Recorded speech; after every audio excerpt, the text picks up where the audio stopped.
Well, hello everybody, and welcome to the 389th edition of the Boxing Asylum Nuthouse podcast. I'm your host, Steve Wellings, and joining me on the call so far, just Andy Patterson, just the two of us, as the old song goes. Good to have you in the chat. Good to have you listening during the week. Going live on YouTube, 8 o'clock every Sunday. The Patreon RSS feed updates shortly after the show concludes. If you are listening in the week, you might be listening on SoundCloud, Apple Podcasts, Spotify, or Amazon Podcasts. Don't forget to leave a review, rating, share, subscribe, thumbs up, thumbs down, fuck you, whatever you want on the platform of your choice. Nothing less than 5 stars is acceptable throughout the entire month of September. Andy, how are you getting on this evening? I'm not bad, mate. Wee bit kind of tender since I'm still kind of suffering from Friday night, actually, believe it or not. So I'm just kind of like, plateauing, so I would say. I'm just kind of trying to keep myself even before I get to bed tonight. So I'm doing no bad. Yourself? I'm very well, thank you, Andy. I'm very well. The guys in the chat look like they're very well as well. Around the quite quiet tonight, around the 8,000 mark so far. Shall we give a shout out to some of them? Why not? Let's see who's hanging around in there. Just a few of them. Jim McDonald's there as usual. Check out his video channel. He's doing a few bits and pieces on YouTube. Danny Young's there as well. Mr. Kongboy, Eggy Phil, John Wayne. Kongboy's talking about getting porky. I might have to it sooner if this carries on. Just the two of us so far. Matthew Russell's there enjoying himself. Callum B.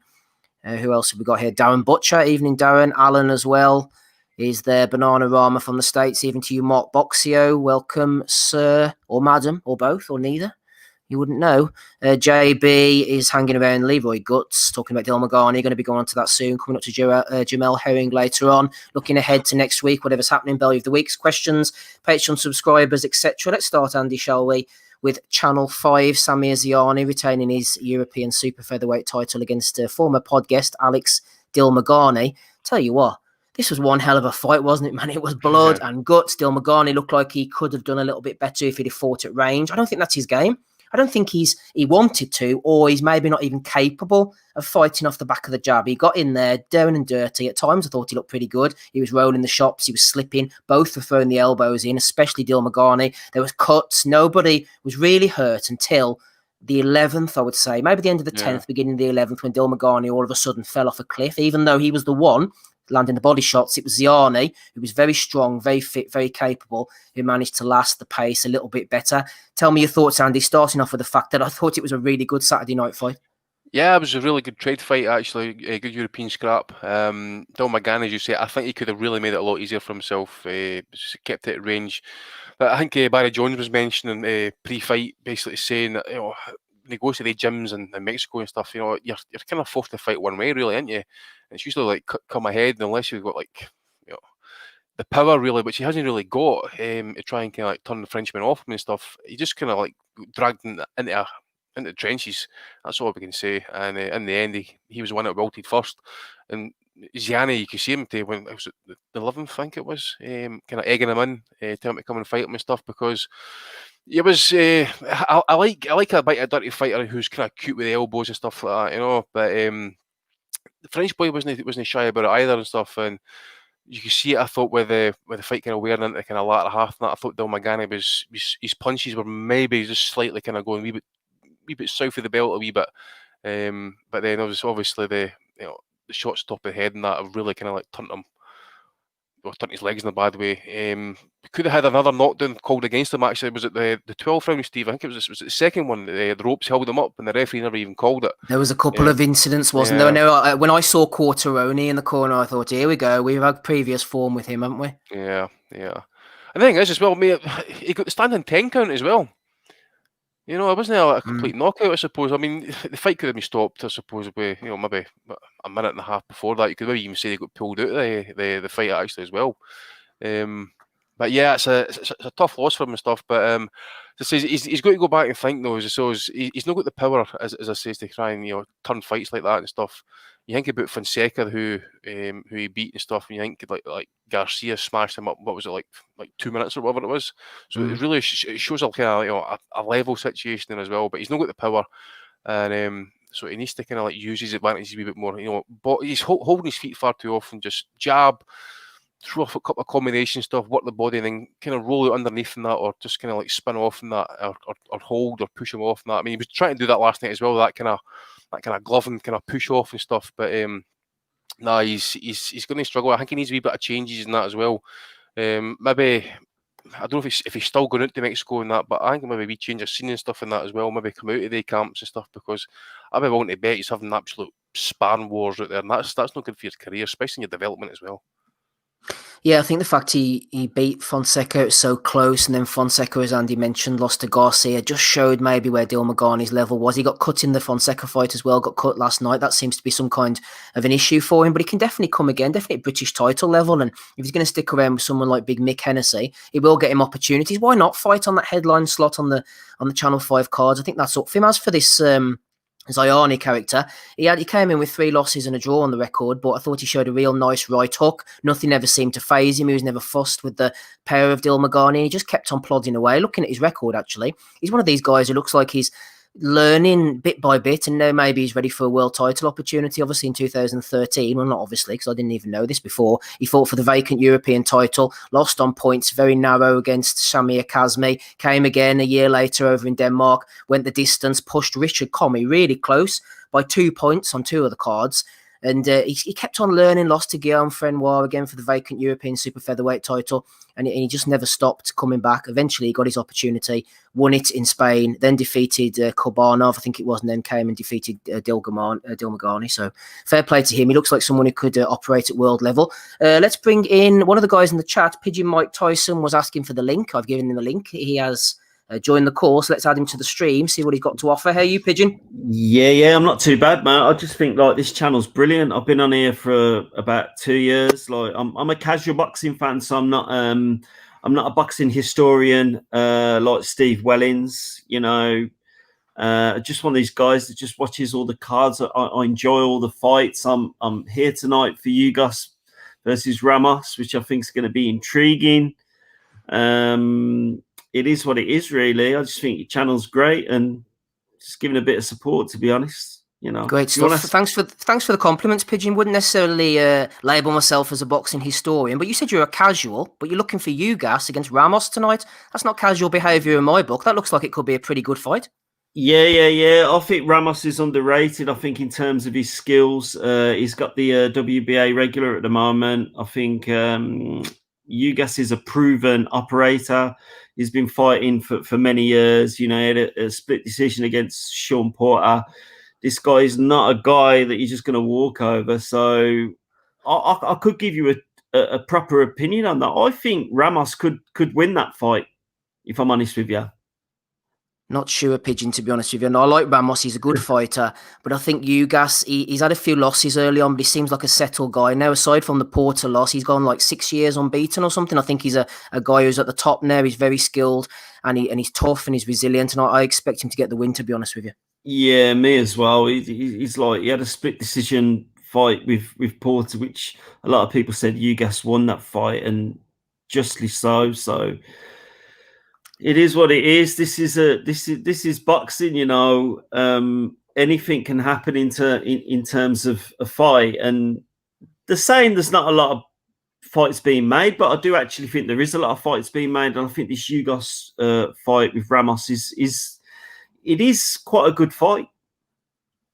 What about the weekend then? We're talking about Dilmagani on Channel 5, bit of MTK action as well during the week. Jamel Herring, did you manage to catch anything at all? It was a pretty a quiet week, I think.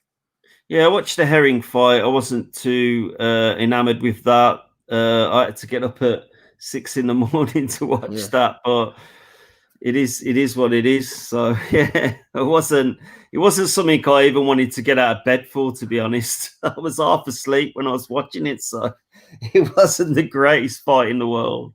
What about Herring going forward then for Frampton? Obviously, he's going to be given different difficult issues to solve than he did with Oquendo. How do you see that one going? I think if Herring's going to fight Frampton's coming up to the end of his career now. It's one of them for Carl. He's either he's going to take the fight, whatever. So Jamal Herring fighting Carl Frampton for that belt is going to be something that's, you know, Carl's going to go for it, but we'll have to see. He's about 34 now, 35, so I'm not 100%. As I said, I'm more of a casual than I am an expert. but I'm not too bad. No, To I be think you're honest, fine, man. No room for experts. Anybody can come on and talk shit with us. We don't mind. So, I'm more casual than I am expert, though. To be honest. what about Dillian White then? You don't have to be a casual to see him getting knocked out by Povetkin. What's the situation with him and the heavyweight division overall? There's a lot of guys coming up. There's a lot of hype about Hergovic. This Fe Jagba. There's been a lot of hype about him. There's a load more other guys that are really, really good that are coming up in the heavyweight division at the moment. That people like, everyone says the obvious ones, Daniel Dubois, but you could name another 10 guys and they're absolutely solid. I mean, really big, strong men. So in terms of the heavyweight division at the moment, I think Fury. I was watching a video the other night, yesterday. I was watching all the old Muhammad Ali videos because I get the old boxing magazines. Oh, right. Okay. Yeah, I collect them. So basically, you know, all the old ring magazines and stuff like that. I started doing it again about a year ago, but I'm no expert. All my knowledge is from the past, so it's not great. My view on the boxing at the moment, a heavyweight, poor. I actually think I really do think it is poor because apart from Anthony Joshua, Fury's not had a defense yet. I think Ali, he had about 22 or 23 defenses over a 2 reign career from 1964 when he beat Sonny Liston up to 67 when they banned him for the draft. Then he came back and he lost to Frazier, and then he got the UD, and then he got the KO. Tyson Fury's not defended a belt yet. We need to remember that. We need to actually know that if you're going to actually call yourself a great and go on to a different level, you have to have the ammunition in your belt to say that he's done that. And I'm not convinced. Even people like Oliver McCall, you could even argue Frank Bruno. He won the title, Bruno, but he never had a defense, but he won the title. So I want to see Fury have it. You know, I'm not convinced, Steve, to be honest. I'm thinking if we could get the guys fighting each other on a semi-regular basis, that would make it better. I mean, you know, if you're looking at Fury, Joshua, Wilder, even the likes of White and the fringe guys as well, just get them fighting. You know, we had Bo fighting Holyfield back in the day. Eventually, Lewis and Tyson got it on. So I don't think it's necessarily poor. They just won't fight each other. We used to have like Herbie Hyde fighting Michael Bent back in the day, Henry Akin one day. Everybody used to fight everybody else. There used to be like a complete mix of fights. Nowadays, the Zone, PBC, Showtime, they're not actually providing the fights that we need. And if you want to, I'm really disappointed. I thought that thing in his back garden was good, and I watched all those 6-week or 5-week fight camp that it was. I watched all the fights. I don't remember that well now because I used to box myself, and I'm 50 now, so I've been punched in the head. What weight did you box at? I boxed at 160, but I'm about 230 now. I'm not too bad, but it is. Were you a puncher? Were you a puncher, Pigeon? No. I used to train at used to be Joe Egan's gym in Digbeth. He was trained with Mike Tyson. So I trained there for about 14 years. I did my amateur boxing in a place called Worcester. Yeah. I live by a boxing gym now in Darlaston, which is it's in the Black Country, and I've done boxing in Coventry as well. But it was mainly with my career and what I did. It was all down to amateur stuff. So it was fights in the gym, fighting against guys who were going up for ABA titles, and I did all right, to be honest. But it's when you get punched in the face. I think people think boxing is some sort of thing where you just turn up off the street and it's, you know, I can feel it. It is the most difficult thing on the planet to do in terms of skill. Nobody else is in there with you when you're actually boxing. It's your brain and the physicality as a human being, and to actually pit that against people at any level. And I've always said this, about boxing. It doesn't matter if you're a 9-year-old kid in the gym fighting another young lad, or you're a 60-year-old man fighting. Like they're talking about this Mike Tyson, Roy Jones thing, which I think is absolutely ridiculous. But fair play to them if they're going to go and do that. You know, I don't think it's a bad thing, to be honest. Yeah, sorry for going on. No, you're all right. You mentioned Roy Jones there. Were you a fan of Roy Jones back in the day? Yeah, I was. I thought he was excellent. The Montel Griffin fight that he lost, and then he got his revenge in the rematch. The Tava fights, his later career at IBA when he stepped up, disqualifications and bits and pieces. Yeah, he was all right. He was a good fighter. He went about 50 fights without losing, similar to Floyd.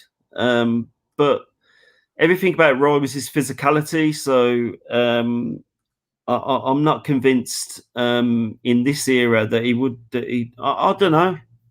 I might be wrong. Not convinced. What, Pigeon? What are you saying? I don't know.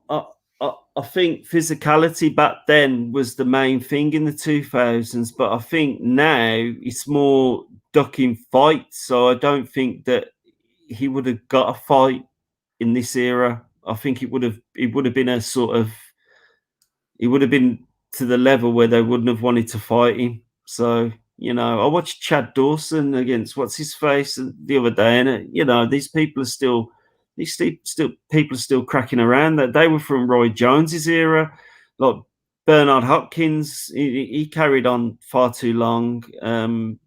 It is what it is. I don't know. I'm not like Joe Smith. When you watch that fight with Joe Smith, a lot of people saying Joe Smith is he's not going to win a world title. He's about 3 or 4 in the IBF or the WBC. He's not quite up to the level what he is. But he's very sort of physical in the way that he is. He's powerful as well. And I never thought Roy was necessarily that powerful. He'd catch you like Pacquiao. So he'd catch you when you didn't. It was more the punch you didn't see than the power with Jones. I just think that I know it sounds controversial, but you got to look at Jones's career from 2010 onwards, and it did go south. When he lost to Tava, who was a bigger guy who trained with Tava, I think trained in Pensacola by him. He was from Florida. That's right. He trained by him. There was a massive beef between the two of them in terms of fighting style. Tava always wanted to get his revenge on Jones, and I think it's like boxing is like life in general. Once somebody's got your number, that they've got your number, and I think Jones sort of suffered from that. But he was an excellent fighter. You know, we can't say that he weren't, but not Pigeon, just before we move you on, then give us one more thing. Tell us who to look out for in boxing in future. Who have you got your eye on? At the moment, it's difficult to say. Oh man, I like that Ken Shiro, that guy. What is it, light flyweight? Yeah, that guy. I quite like him. Ken Shiro's all right. You don't think? I think I'm trolling you with that. You fucking trolling. All right, man. No. Just think when you become a hardcore Pigeon, you're going to be flying, man. You go in the right direction, I think. Fucking Ken Shiro. Roy Jones didn't have any power. Oh, God, man. Come on, Pigeon. Come on, bro. I don't think there's that many that I can say that who are coming up at the moment. I only keep an eye. I told you I was casual. So I only keep an eye. You go. You watch Chad Dawson. Nick Casuals watch Chad Dawson. Say again. Yeah. Come on. But Hopkins went on too long. This fella's on the fucking wind up big time. He's one of Mike Tyson's pigeons, this guy. He fucking knows everything. Sorry, Pigeon, I've only got one thing to say to you. Stop it! Stop the fake news! Stop!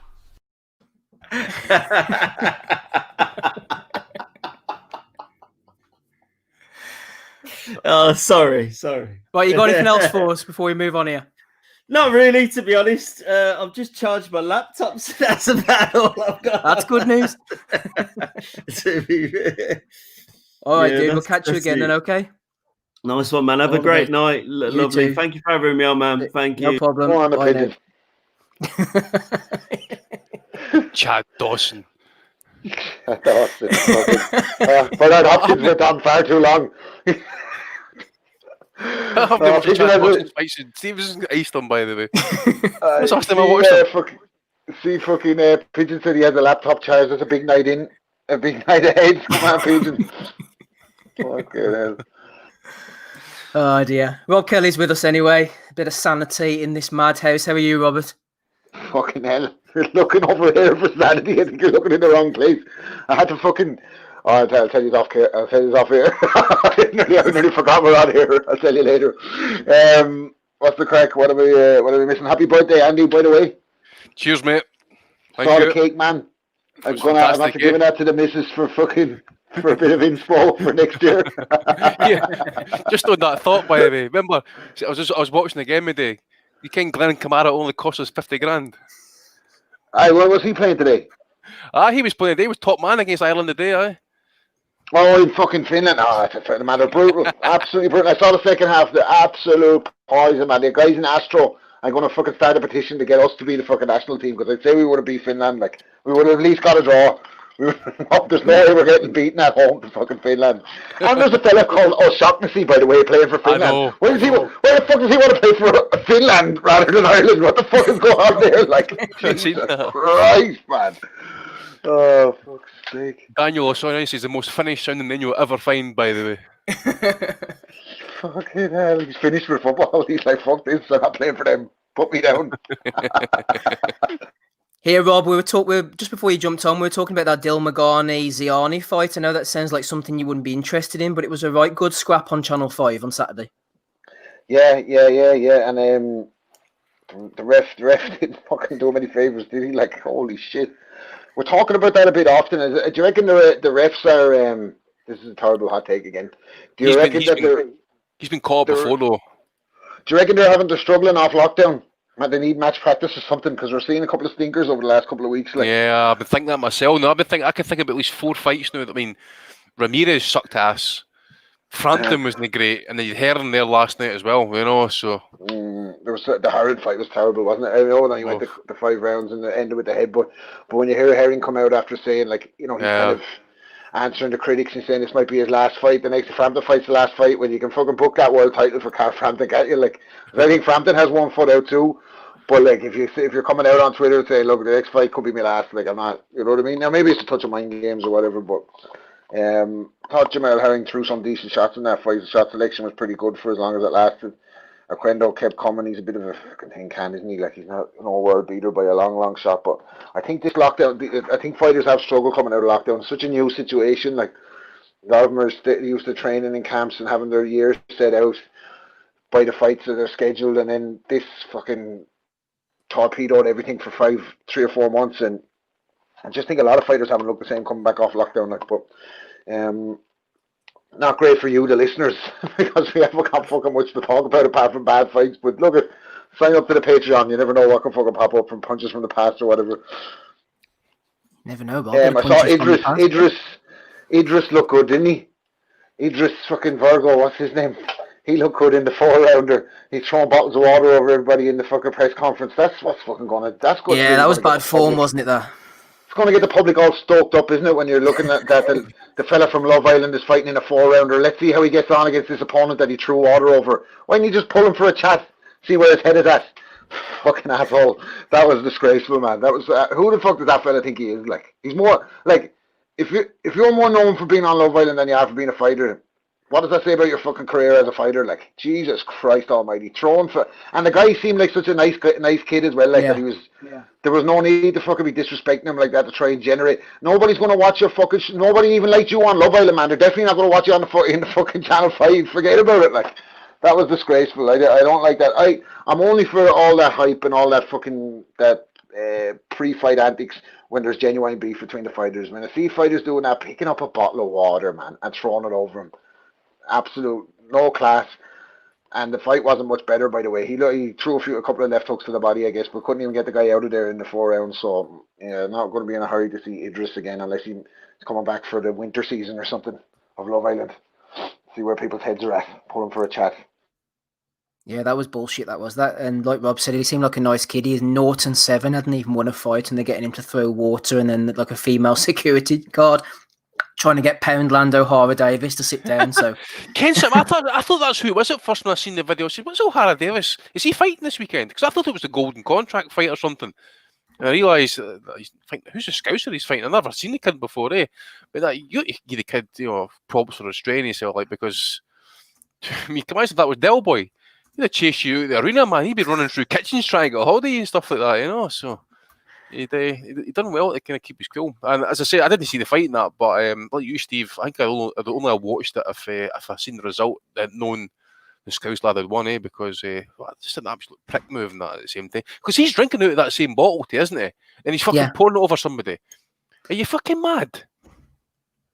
Well, it was daft. Danny Young, who is in the chat, was threw in a question to me earlier on Twitter. Actually, he said, "What was some of the best European title fights? Was that the best European title fight you've seen recently or of all time?" Now, a few of the boys threw one. Well, Clever Sitol over on Twitter threw one in, which I hadn't thought about. David Hay versus Giacobi Fragamini. That was back in 2006. As Sitol says, was right up there. Hay cut against a guy who beat him in the amateurs and eventually went on to be a WBC cruiserweight champ. That was a great fight. That was on Sky, I think. Fragamini pushed Hay all the way. Hay eventually ended up stopping him. Just before I invite you guys in to see if you can remember any decent European title fights, one, I'll go back into the memory banks from 1994.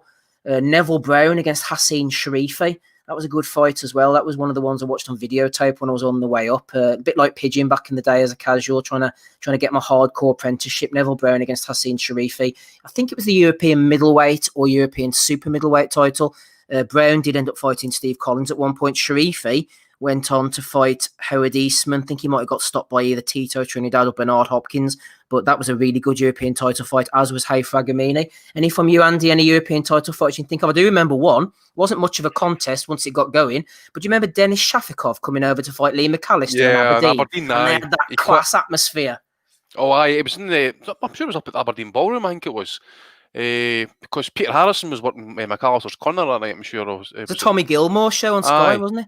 So I know McAllister been working with Dave Caldwell for a wee bit, and I'm sure it was Harrison that was in the corner on that. And I'm sure it was McAllister's brother ended up shouting instructions for the corner in between rounds and stuff like that. He's like, "Oh, his hands hurt." Aye, go back and watch it.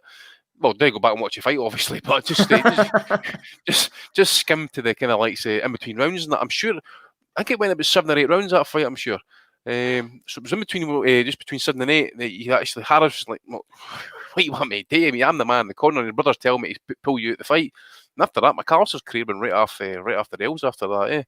European title fights, maybe David Hayes, 1 round destruction. Was it Gurov? I think his name was. Oh yes, Vasily Alexander Gurov, who had also been banged out in similar fashion, Andy, by Terry Dunstan about 4 or 5 years previous. That's right. Aye.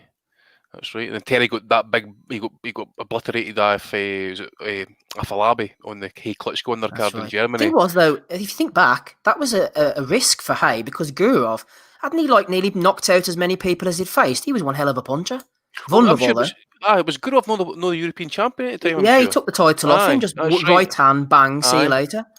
That's right, aye. That's right. I'm just trying to think, what about Audley Harrison against, is it Danny Williams, I think? Was that a European title fight? Remember Harrison's fighting, like, the one arm dislocated. Sprott, wasn't it? I think that one. Sprott, and then Sprott's trying to end him in that in the 12th round. Harrison just uncocks that, was that left hand, I think it was? And just sparks Sprott. Yeah, that's I think he won the European title that night, actually.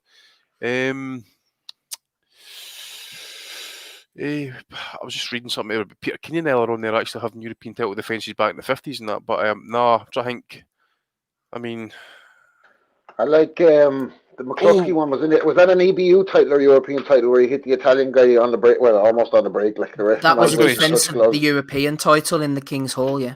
What about done against Martinez? Yeah. Done against Martinez, done against Ishan Pickering was a good fight actually. Aye. What about done against Ryder Walstad, Rob? No. That one went at distance, eh?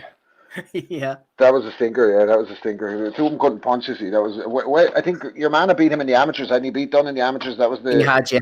That was the angle they were selling. Yeah, that was a snooze fest. It was a good atmosphere. Ryder and all that. Welsh There was dad, plenty- Rob, who lost his O to former pod guest Shinny Bayar, the punching Mongolian. I lost you. Speaking of people who lost things, I just lost you there and missed everything that you said. So, I was just dropping some great information for you there, Rob, saying that Ryder Welsh dad lost his Shit, man, O sorry, to dude. former Mongolian pod guest Shinny Bayar. Did he? Yeah, good stuff. Good stuff. Yeah, I could see how he could lose a few fights after watching him for 12 rounds, to be honest with you. But wasn't the greatest, but it was a good night, actually, a great night in the point. Another burner done night in the point. Plenty of Sweet Caroline, plenty of dubs going, get up there, boy, and all that kind of carry on. It was great. Just while you're on it, actually, Rob, Danny is in the chat there. He said, can you give a shout out to Stephen McKenna, who beat Gary Maguire? Looked like quite the puncher going in. McKenna, Yeah, Maguire he's usually good, known him. for hanging around. He's good him. There's two of those McKenna brothers in it, isn't there? Yes, Aaron as he's well. Your man, Aaron. Is one of them with Top Rank, or both of them? I think Aaron's with Top Rank. McKenna, Stephen was over in America, but I don't think he had any I contract. think he sparred. Is he not the guy who sparred? What you call Garcia? it? Yeah. Ryan Garcia Garcia there, that was trolling him a little bit. Yeah. He looks good, man. He's got a lot of power. The two of them look actually really good. I'm interested to see where they go. Very, very good fighters by the early doors, but they look great so far. Yeah, Steve, what about European title? Did Karim Gaufrey, when he sparked out Ryan Farag, was that a European title fight? Oh, I don't know, actually. That's a good point. Yeah. Let me check that out for you now. It might have been EU or something, or maybe one of those IBF bauble shitty things, but let me check that out. Yeah, Guerfi, whatever happened to him, he was all right, wasn't he? There's another one. Rob, what about Willie Casey? Was he no European champ for a wee bit? Yeah, he knocked out Paul Highland in the City West. I was there. Absolutely smashed him up. Fucking, he had some power. Him, Willie the Big Bang Casey. He just unfortunately challenged for his world title against Rigo, didn't he? Remember Paddy Cronin, by the way, friend of the pod and friend of us all here. Paddy Cronin lumped on Rigo for the first round knockout in that. I heard that. That's right. Aye. Yeah, lumped on it. I think he had I'm not sure what he had to get £500 on it or something for Rigo to win in the first. Something mad. I loved Willie Casey. I thought Willie Casey's rise was fantastic. It was such a rags to riches story, and then I don't know what they're doing with him putting him in against Rigo. I think they just wanted to maybe cash him out as quickly as they could, Andy, before something happened. Well, like what happened in the Rigo fight. But Willie was a great character. You're right about Guerfi, by the way. Knocked out Farag for the European title in the third round in Liverpool 2016. Right. Another one as well, Monzipor. He was European champ for a wee bit. I didn't know who he beat, but I'm sure he was European champ. He was a good fighter, especially at world level, and that he had a couple of good wars. There's a good one there. Andy from Lee, the Alcoholic Froch. He said, Shinny Bayar put a curse on this pod. Anytime he's on or is mentioned, someone gets kicked off. It's true. Do you remember? Well, Shinny, we had to have him on about 3 times in a row.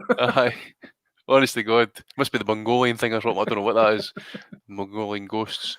I'm just looking through the list of European champs and that and trying to kind of think decent fights and that. But I forgot Saunders was a European champion, by the way. Nah. While you're going through that, Andy, I had a question from Simon Alavey regarding Channel 5 again, just before we move on. He said, after last night's Channel 5 epic, is the biggest shame with the British boxing audience that fights like this will never get the coverage that a Hearn or Warren pay-per-view full of normally one-sided undercards do? As Simon also says, people are so focused on watching prospects pad up their records that these competitive European-level fights are swept under the carpet. I would agree that I think the fight camp or whatever could have done with a fight of this calibre, Dil Magana. Well, I think all in all, actually, kind of truth be told, I think it's just purely because the results we got, and the fact that we got some devastating knockouts and stuff. So you could say that fight camp probably delivered to a point. But yeah, I get it. The European title is, there was someone else mentioned the other day there, and that obviously, these belts that are coming in now, like that's replacing like the NABF, the USABA titles, and all that sort of shit. I mean, people are bypassing Commonwealth British titles these days. They're not even going through area level. Obviously, we're doing a show next week and stuff with Carol Froch and that. Nathan Cleverley is another one. They did it the hard way. Well, not the hard way. You know what I mean? No, the traditional way. Mm-hmm. Guys are bypassing these areas now. It'll be great to see these type of fighters as well. Can you imagine, like, say, I mean, I can't think of anything off the top of my head at the minute and that, but take take that kid that was fighting there, Bararu, bring him over for a European title fight, and that he would put up a good fight against. Who would say who's at light middleweight these days for the UK, for example, that Eddie's got? Cheeseman, isn't he? Cheeseman. Fowler, I think. Fowler. Well, I would say Bararu would probably beat the guys actually. So there's no really great numbers there, but again, Eddie's just obviously again it's all about getting ranking points and stuff like greasing the palms of the bodies. Paying your dues, and finally kind of getting that mandatory position, which was Eddie's mantra a wee while back. Again, as well, it might just be doing the situation that he's just got fighters in a position to actually fight for a European title, and that you just never know. Yeah, just rounding off the Channel 5 card then, Michael Hennessy, Mick's son, he hasn't looked great. I think Barry Jones made the most important point, saying that he's trying to fight like a puncher, when if he sort of utilised his height and reach, then maybe he could make something of himself. He just possibly needs to learn on the job, Hennessy, maybe get 2 or 3 defeats, maybe get his old man in the corner on the nutrition or something, get a bit of man strength. He lost to Jamie Stewart, who was 1-0 going in. Also Isaac Chamberlain, knocking out Matt Sen, who looked like a pretty dangerous character, Wolverhampton's finest. I know you saw the Chamberlain knockout, not really too much to be. I think Chamberlain's in the right place, Andy. If he can start, get the ring rust off, have another fight maybe, not at this level, but maybe the next level, we could see him challenging for Commonwealth or British headline in a mixed show, and that's a good place for him to be. Yeah, as I say, well, he seems to be happy enough in that with his move. Got the win over Watkins and stuff. Obviously, I mean, again, I'm not going to look too much into the weight situation. I know he's had a few fights now up at heavyweight and that now. I mean, obviously, and that Coley fight's just it's etched in the back of my brain that I never want to see him again and that. So we want to see him kind of step up in European level maybe and see where he's at and that. But I just need to see him against better opposition. It's a highlight reel knockout and that's 2 in the spin now. So, and you've got to be honest that the records of the last 2 guys were nothing. We're just basically non-scripting really. So we need to see something better for his next fight. Again, obviously, situation hasn't helped, but he's had 2 fights now in the last a month? I'm sure. So when's Mick saying his next show is going to be? I'm not sure, to be honest, but you mentioning the heavyweight thing there, I'd say it's probably just the fact that he doesn't have to make the weight. I mean, surely he's going to box at cruiserweight. Yeah, absolutely. I mean, he's not even a huge heavyweight, and I would say he would probably make, I don't know, the low 190s if he wanted to, but obviously he's not going to do that. I don't think he's a really big cruiserweight, and he should easily make that weight, no problem. Yeah, if you look at the rankings, you've got guys like Sam Hyde, Craig Glover, Jack Massey, Damian Chambers, Luke Watkins, Dion Juma. All these type of guys would be good next opponents for Chamberlain, I think, moving forward. Also, shout out to Shakan Pitters, got a win a couple of weeks ago on a Hennessy show. They brought him on as a brief analyst. He spoke a couple of times, thought he spoke really well. Definitely could be one for the future, both in and out of the ring. Mr. Pitters, pitter-patter in a way there. Just before we move on, there was something I was going to say, forgotten it completely. Let's forget about that then. I watched the top rank card pretty much from top to bottom. It's hard to know about some of these prospects, just how far they're going to go because they're fighting pretty nondescript opposition. Eggy Phil was mentioning in the chat there, Jared Anderson going to 6-0 against Rodney Hernandez. They said Hernandez hasn't fought in about 300 days. I don't know whether they plucked him out of the Venezuelan jungle or something. He looked like he'd been sleeping rough. Anderson looked pretty good. Shades of Riddick Bowe, big call early on. Riddick Bowe was a fantastic fighter. It's very, very much early days for Anderson. Don't know if you saw anything in him, Andy. I know you are high on this Jesse Rodriguez. He's a light flyweight, according to this. Moved to 12-0 with a first-round knockout over Janelle Rivera. Yeah, I really like the look of this kid. One of the Robert Garcia's fighters and that coming off their conveyor belt. He's got a gym just bitching with talent. But I think he's only 20, this kid, Jesse Rodriguez. Really good, solid puncher, southpaw and that. So he's in... I think he's in the top 3 now, actually, with 2 of the bodies and that. And to be honest, there's no easy fights to try and get a world title in there. Ken Shiro, Kai Gucci, Alvarado, and Soto. None of them are easy fights and that. But I would say the kid maybe stays around about that weight. Obviously, I mean, there's no big jump up in class between, like, weight-wise between 108 and 112 and that. But any titleists at either weight are absolute monsters and that. So a wee bit of seasoning probably still to go there. And maybe like say a Milan Malindo fight next. That I mean that's an old vet. Some really good names. Well, no names as such, but there's some really good fighters for him to fight before he gets a world title fight. It'll be interesting to see what his situation is about getting title fights in the US because maybe Alvarado maybe Soto will be the easiest ones. And that, 'cause I dare say the Japanese that will probably kind of keep their title holders there, so you might need to travel for that. But definitely, I could see him maybe picking up multiple belts at light fly, and then maybe a couple of years later, and that maybe go up to flyweight and kind of take up there, because I think like say, Julio Martinez would be a really great fight in that, but I don't know how he matches up size wise and that, so I need to kind of have another wee look at him. I think he's only is his 10th pro fight, I think it is. So he likes a Christopher Rosales and that up at flyweight would be a tough fight for him. I notice Andrew Selby's still ranked at flyweight, so is he not retired? Sure he has. Sorry, Andy, I was on mute. I think he said he wasn't going to retire, actually, Selby, didn't he? Didn't he do a U-turn? Did they do a U-turn? Right, no worries. Yeah, so really high in this kid, as I says. It was a quick knockout, so dealt with it pretty well. As for Hearn, a lot of stuff getting said today and stuff about him, quitting and bailing and all that sort of stuff. I'm not going to... How can I put this? I think there's a part of me thinks he wanted out of the fight. Okay, now, I didn't want to see that fight again. It was absolutely horrible. It was a clash of styles, obviously. Heads were coming together very early in that fight. I think O'Kendall got dropped early as well off a left uppercut and that. But that guy just marched into punching distance with no jab, no defence, and Hearn's just picking him off with shots and stuff. But then as the fight's wearing on and stuff, it's just the same. The guy's constantly at him, constantly kind of coming at him. The head's there. It's kind of, I don't know if it's because it's the way he fights that. He's coming forward. The head's over the lead leg, and it's catching Hearn up against underneath the chin and stuff. And you're just probably trying to use any advantage you can get or whatever's. Hearn's saying in the hospital that the concern was he had a broken orbital bone and stuff like that. So if that is the case, I can see the reason as to why they maybe wanted to get out of that fight pretty sharpish, because you didn't want to be kind of throwing away a payday against Frampton, for example. That's just my opinion. I'm in the day, Hearn will know himself. How heavy how he's feeling with those headbutts and stuff. If he's seen double vision. Was Bradley right? I mean, people were giving Tim Bradley a lot of shit in that. At the end of the day, Bradley's probably earned his spurs. He can say what he wants to say because he went life and death with Provodnikov, and I think that gives him a bit of leeway. I think he's got a right to say what he's going to say because that's took years of quality off his fucking life. That fight, I think anybody can kind of say that. But what we'll say is this: Andre Ward was a wee bit hypocritical there last night. He's saying off the back end of Tim Bradley saying that basically Hearn quit. That Andre Ward then came back and says that it was the right call and the DQ was correct. Well, if that's Andre Ward's taking that, let him kind of cast his own mind back to what he did against Mikael Kessler. And when that fight made a no contest, if that's going to be the kind of standard we're going to be setting, just wee things like that. But I thought, who is it? Is this Russ's channel or who the fuck? Who is this? But Russ, the ref, Edbut Kessler.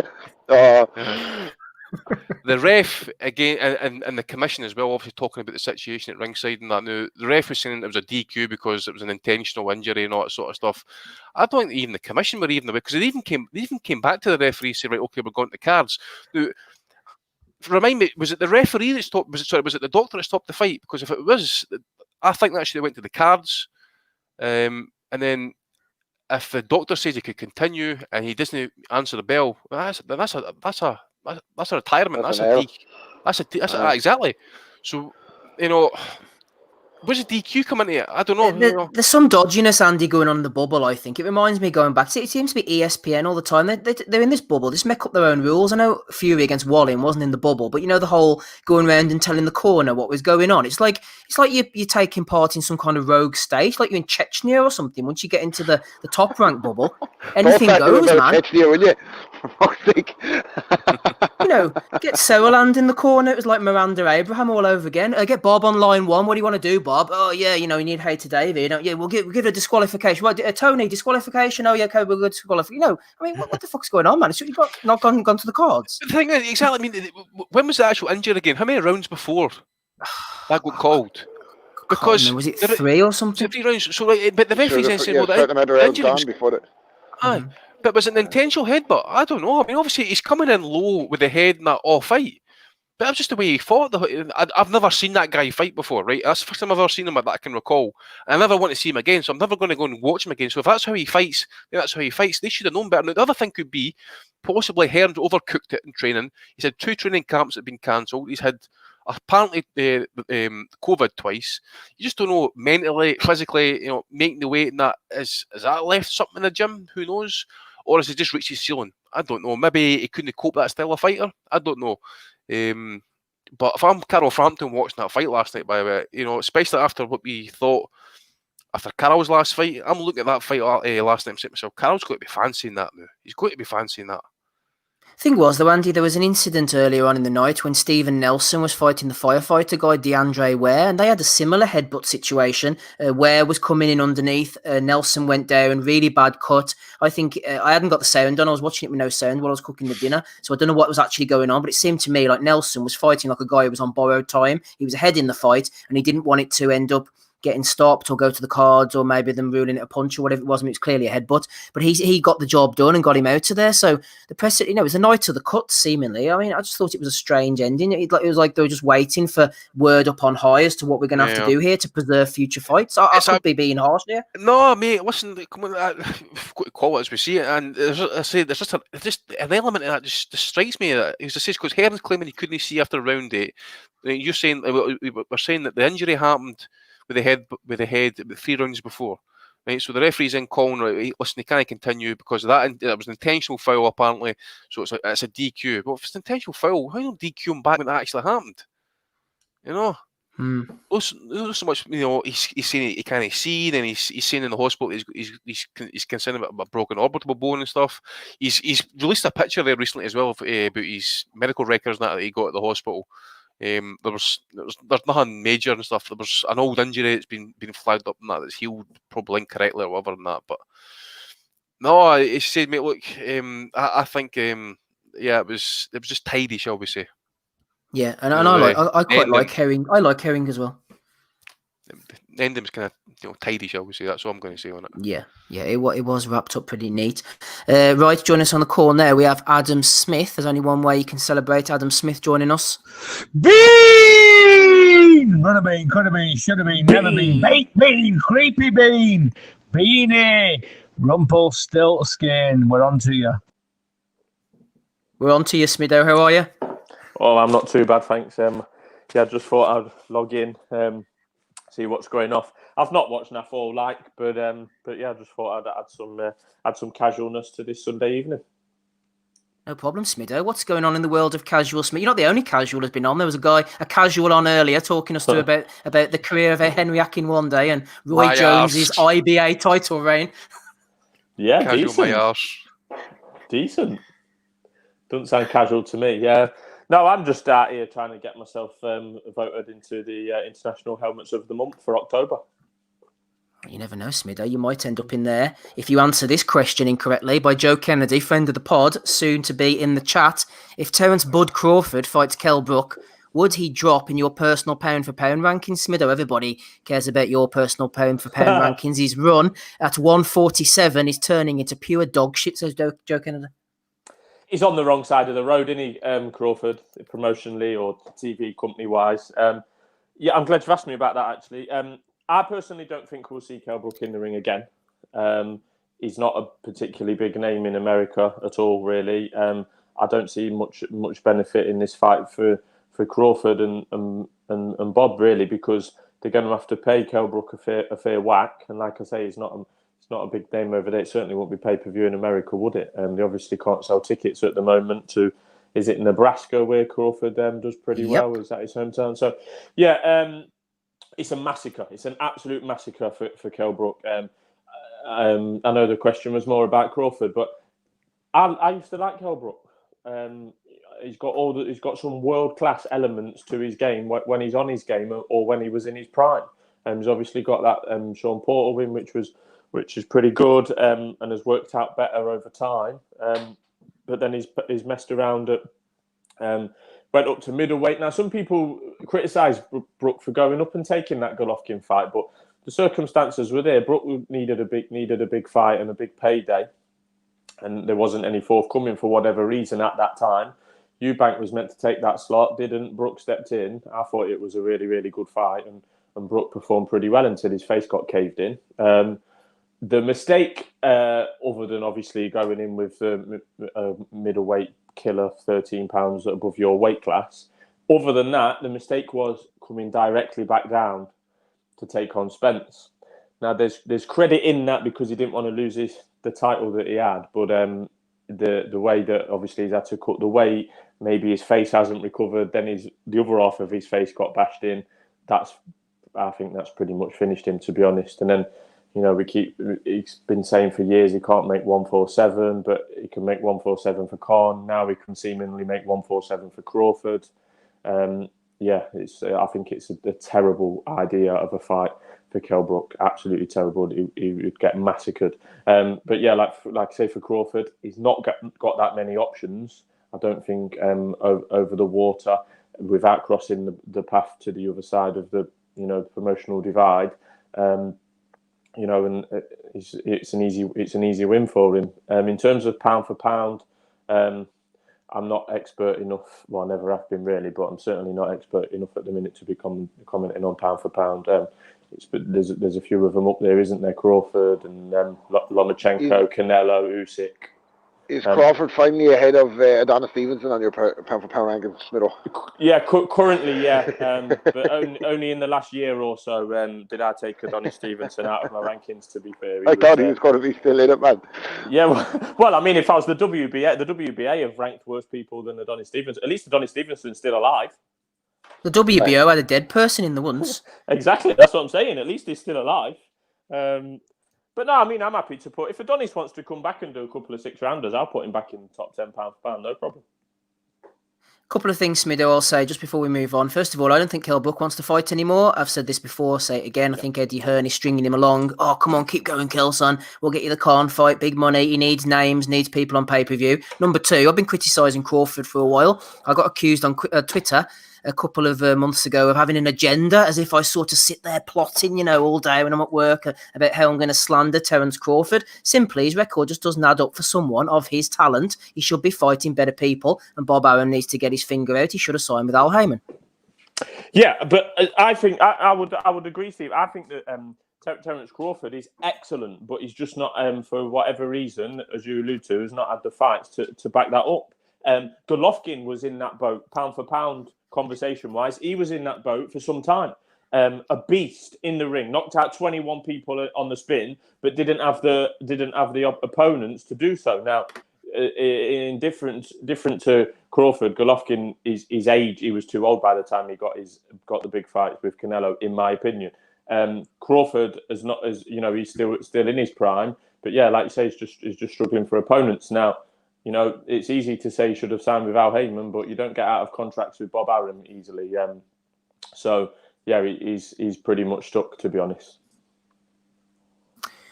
Right, let us move on. Rob, we mentioned this earlier with Pigeon. It's happening tonight, so this won't age well during the week. You're Dennis Hughes on the PBC going for the vacant WBA welterweight title against Albel Ramos. Don't think it's a bad fight at all, to be honest. I am a fan of Hughes, as much as you could be a fan of him. Ramos is a pretty decent opponent. Also, Beta Akhmedov returning at welterweight after his narrow loss to Mario Barrios, going in against Ray Perez. Haven't seen anything of Cody Crowley. He's 18-0, could be one to keep an eye on. Omar Juarez, think he's a lawyer.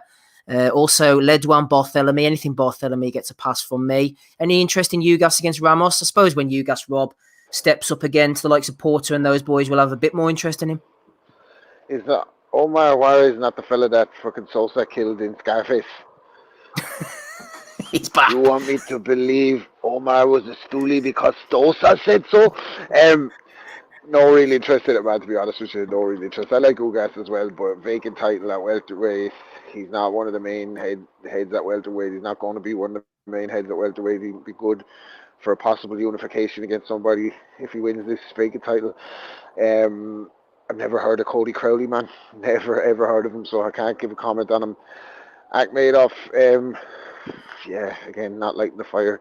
Sorry to the listeners that have to listen to me say that I'm not interested in this card, but it's really not. I'll watch it and everything, and if there's some if there's some good fights on it, I'll chime in, but certainly not the strongest card coming out of lockdown, that one. Eggy Phil saying, why is it on a Sunday in America? Going to be shattered tomorrow. I think the reason why they're doing a lot of these Sunday cards, the PBC lead in off the back of like American football or college football or something. I think they've realised that if they lead in off the back of these shows, they get better views. That's why you're seeing the PBC. I know Caleb Plant did a Sunday show recently. Didn't Errol Spence do one a while back, back when he was on the way up. And I think that's why they're doing it, Phil. Blonde Bomber, They Ebony do really Bridges. well, don't they? Yeah, do exactly. Really well, it's numbers. Really well, like, yeah. Ebony Bridges, I don't know if anybody's ever seen this girl fight, Andy, Australian sensation who's selling her socks and her knickers and goodness knows what else. She was talking to friend of the pod, Joe Kennedy, on Twitter earlier, and she's in my good books anyway. She says, I feel you, Joe. I'm a boxing fan too. I don't pay for pay-per-view. I stream everything, so I'm not hurt by it. And then a load of laughing faces. Ebony on Team Stream, Andy. Good stuff. Good stuff. I do my bit as well for certain people as well, but yeah, I mean, what we say about the Thurstal meter about Ebony Bridges and stuff. I noticed she did an interview with MGP, and she had the nice red top on, just enough cleavage and stuff like that to kind of keep the Thurstal meters kind of high in the agenda, keep the boys dialed in and stuff like that. So yeah, she's doing her bit, kind of keep herself in the limelight. Doing bits. Pigeon. I've never seen a fight actually. No, neither have I. I haven't either, actually, Andy. No. It was you that mentioned it to her. It was you that mentioned her to me actually, and I need to try and get a couple of fights actually, see if it's any worth it. Yeah, she's got the thirst market on strings, and she's always tweets about what English soccer team shall I support, and I'm going to buy these jerseys, and she wants them buying more of her flipping used socks, don't she? I'm waiting for someone just to call her the Queen. She's going to be on OnlyFans. Who's going to be the first female fighter to get it? Who's going to be the first? Other male fighters already have an OnlyFans, don't they? A few of them. Obanov. Don't know if I subscribe, man. I don't know. Good, no. But I don't know if I subscribe. No, I'm not paying. I'm with the pay. What's with the paywall like?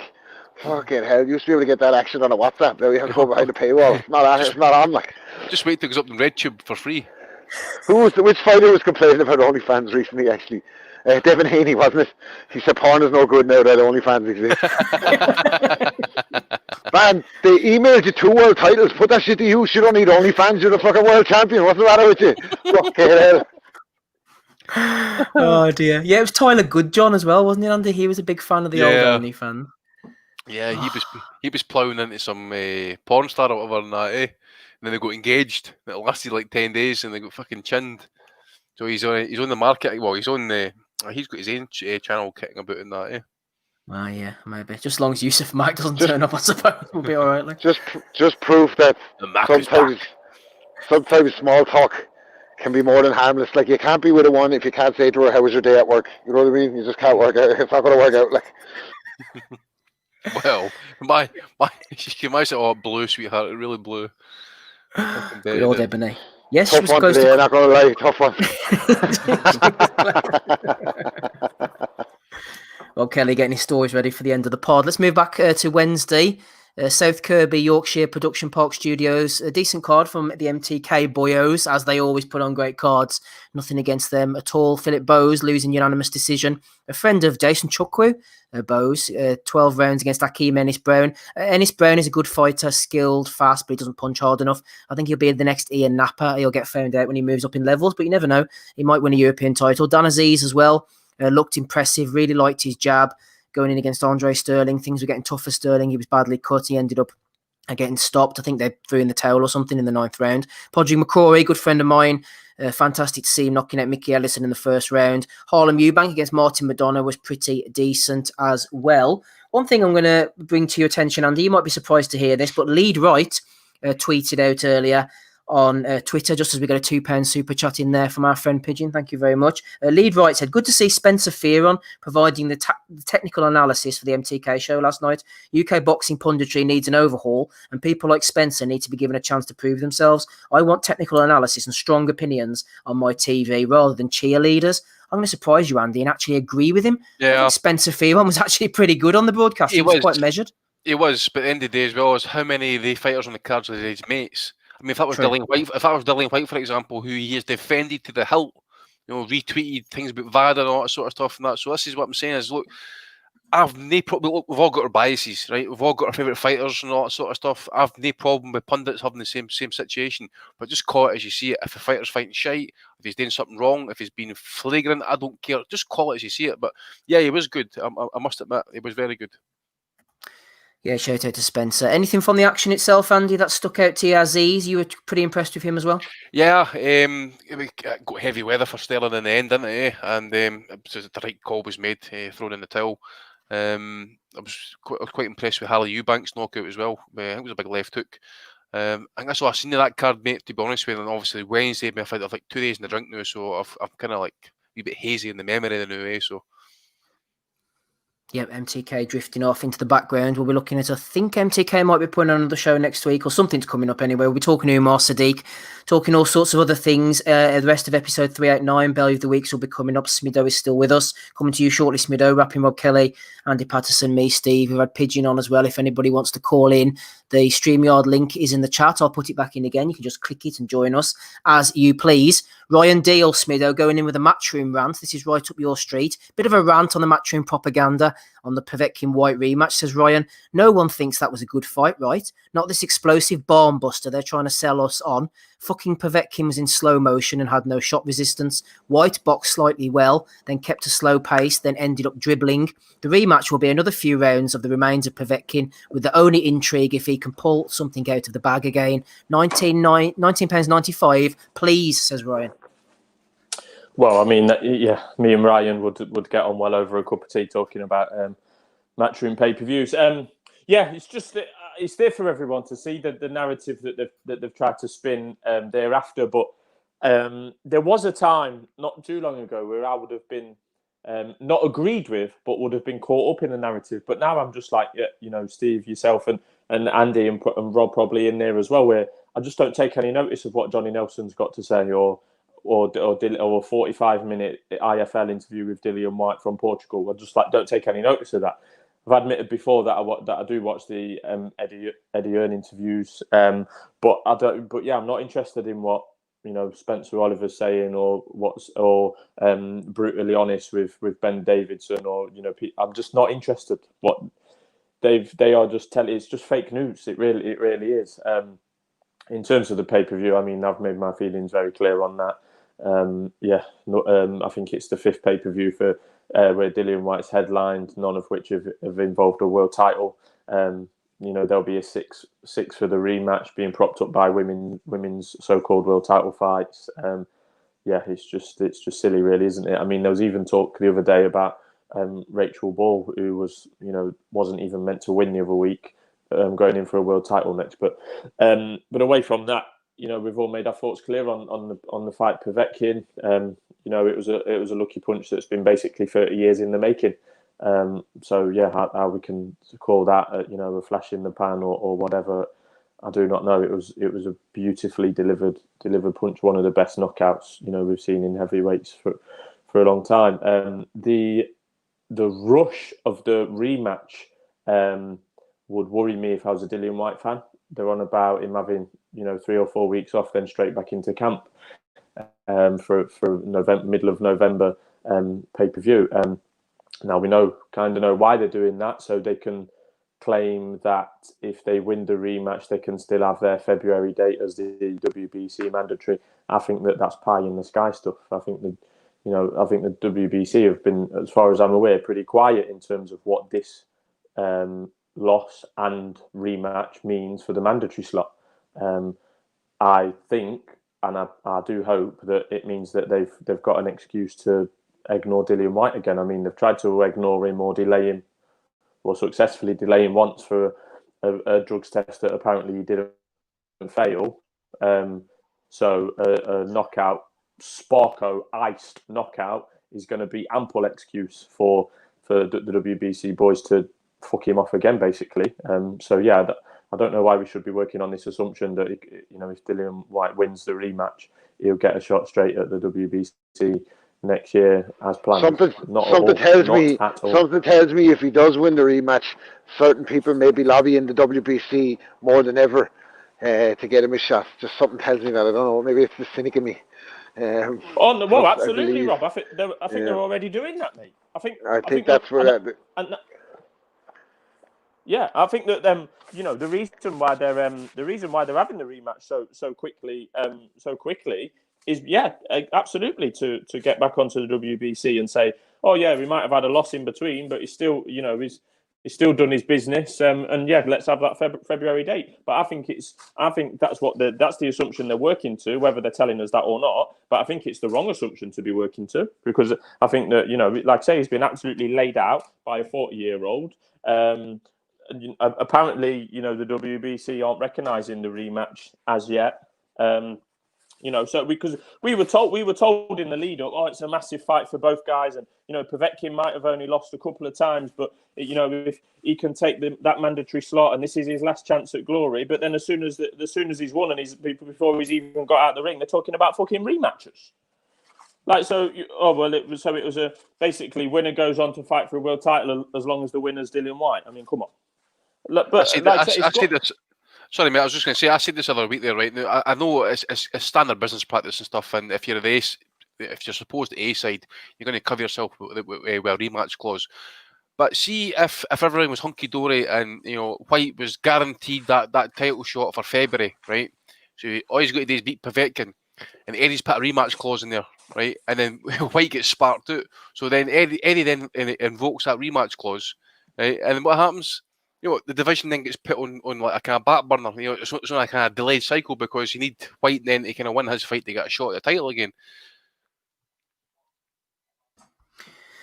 Yeah, so I was just thinking of IFL there. Actually, I'm not trying to be a hardcore helmet or anything, but the only interviews I watch on IFL at the moment are actually the Frank Warren ones. Not because I'm a big Warren fan, but they seem to be quite concise. They're about 20, 25 minutes. Frank always packs in a couple of little nuggets where you think, oh yeah, that's interesting. He's basking in it just now, Frankie boy. he is, isn't he? But I enjoy Frank's, to be honest, Smiddo, for whatever reason.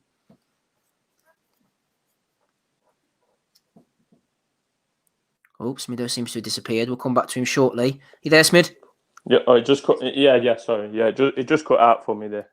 But my final thing I was going to say, was that this has got shades of me of when David Price got beat by Tony Thompson twice in a row. It's got a little bit of that about it. Like I said previously, we can give. I'm happy to give Dillian Whyte a degree of credit. Not loads, but a degree of credit for taking back-to-back tough fights. But the pay-per-view element and I'm losing the word I'm looking for.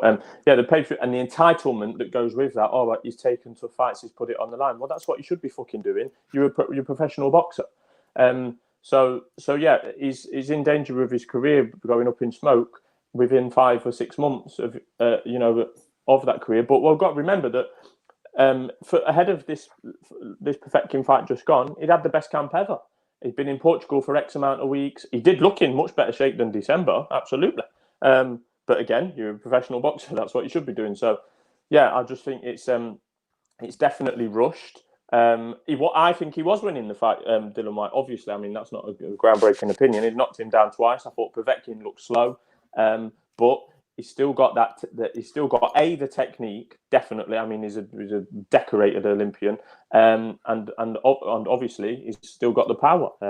I hope Povetkin does him again, absolutely. What I actually hope happens is that firstly they piss about and say we want it in Russia, which is never going to happen. But I want them to play that card for a couple of weeks, and then I want him to sign for the fight, and then the week of the fight, Povetkin pull out.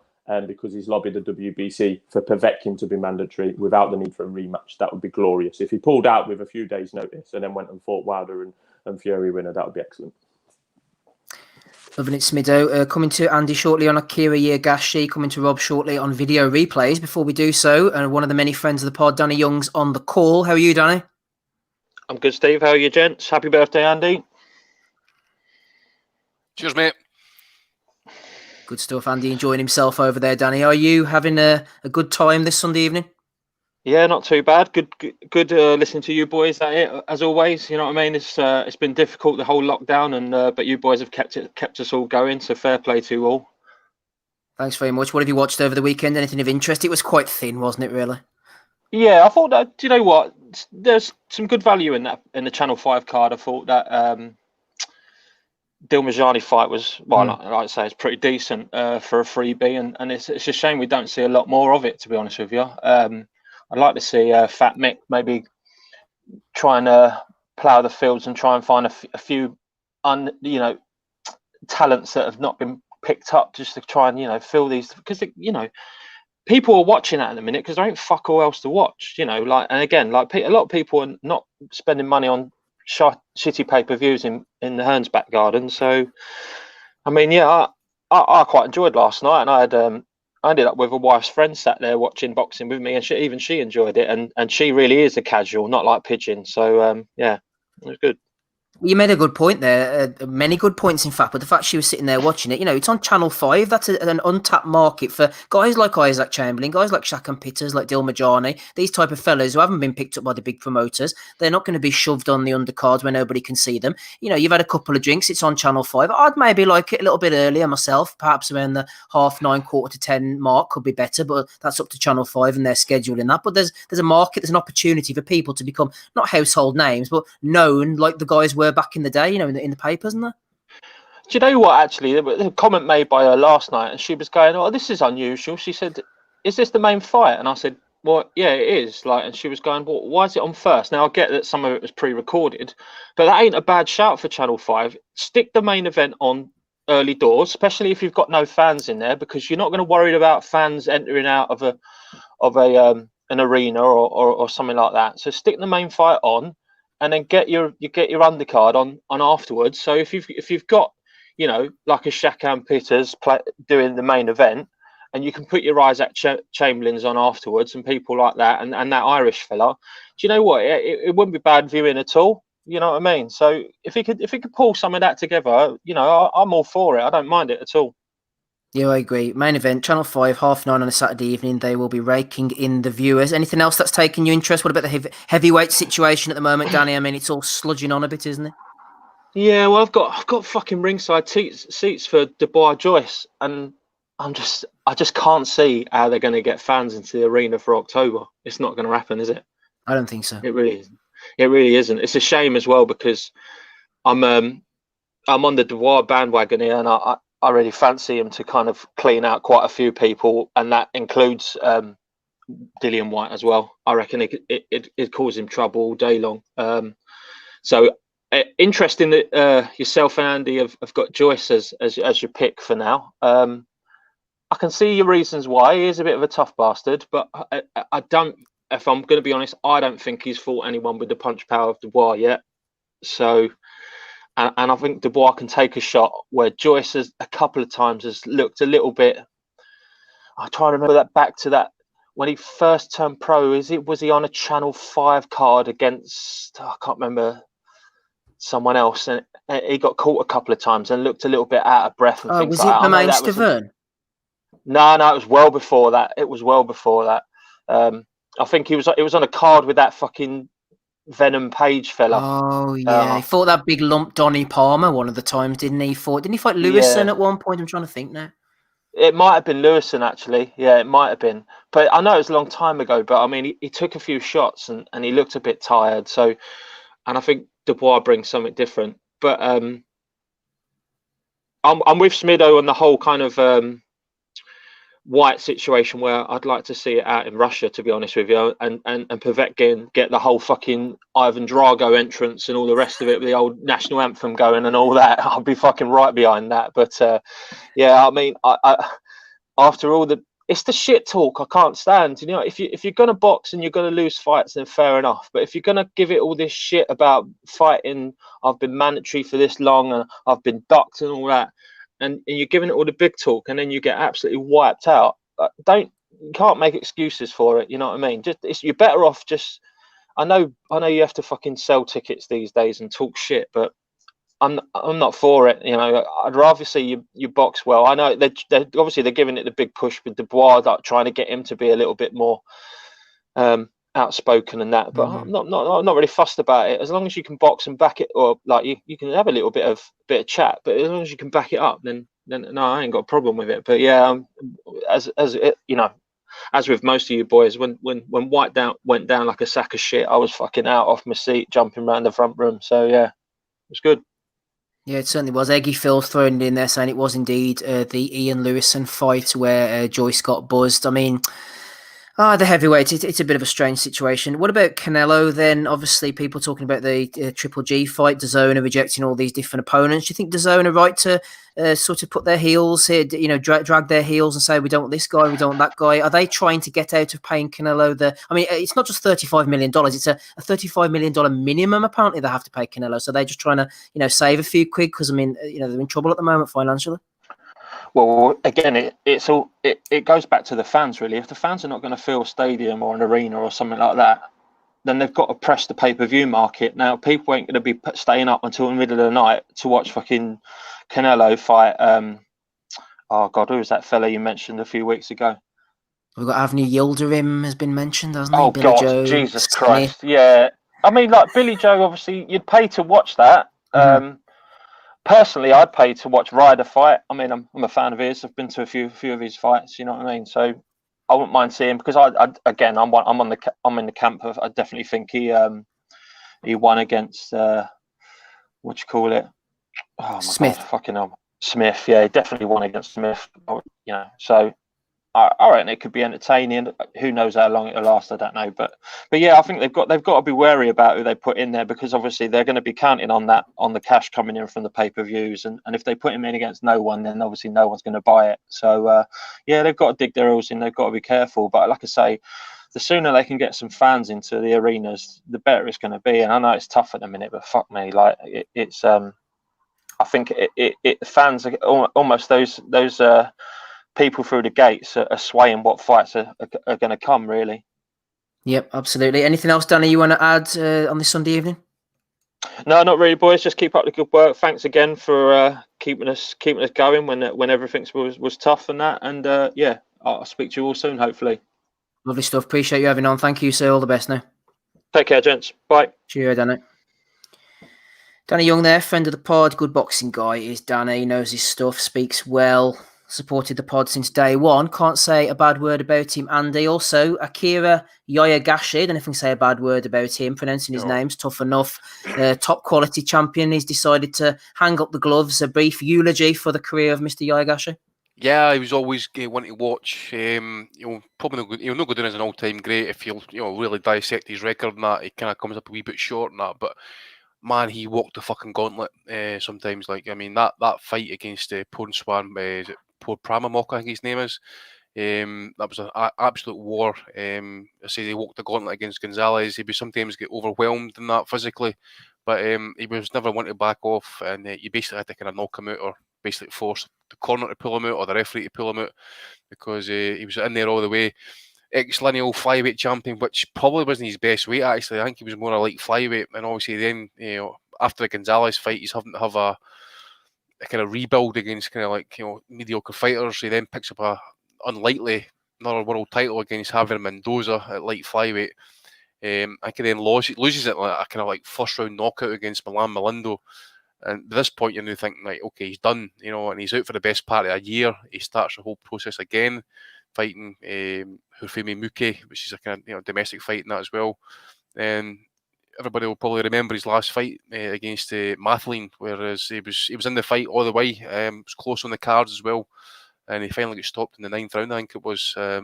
Just ran out of steam, didn't he? That was in Christmas, that one, wasn't he? Yeah, he was about 37 or whatever it is by that point. But yeah, I mean, he was in the fight all the way, and just in the end, just kind of like washed it. I probably did wash up at the end of the day. Got a wee bit of history behind him, him and the Ioka fight back at minimum weight, the unification. That was the first ever all Japanese world title unification. That was back in the days as well, before the WBO and IBF were actually given permission to actually fight in Japan, so shall we say. Yeah, I mean, if you look at his record, that competition wise, you can't argue it. You got Edgar Souza, you Gracie, you got Gonzalez, Pedro Guevara, Milan Melindo, this is Mathlin, who I mentioned, the Thai fighter, Pabamamak, who he fought in a great war, Ioka as well. I suppose one thing that really kind of like hampered him from time to time was he could really kind of swell up badly around about the eyes and stuff. But as I say, any time he was faced with adversity in that, he would always he'd always step up to the challenge. That if he got outgunned, he got outgunned. That was it. He was going to go out in his shield. And if Gabe was here, and that he'd probably agree with me as well. And he probably I'd want to add a wee bit extra in that as well. But Yakiri Igashi would always go down as a fighter who gave us value for money. And some good, great fights and some good memories in that as well. So hopefully there's a good retirement.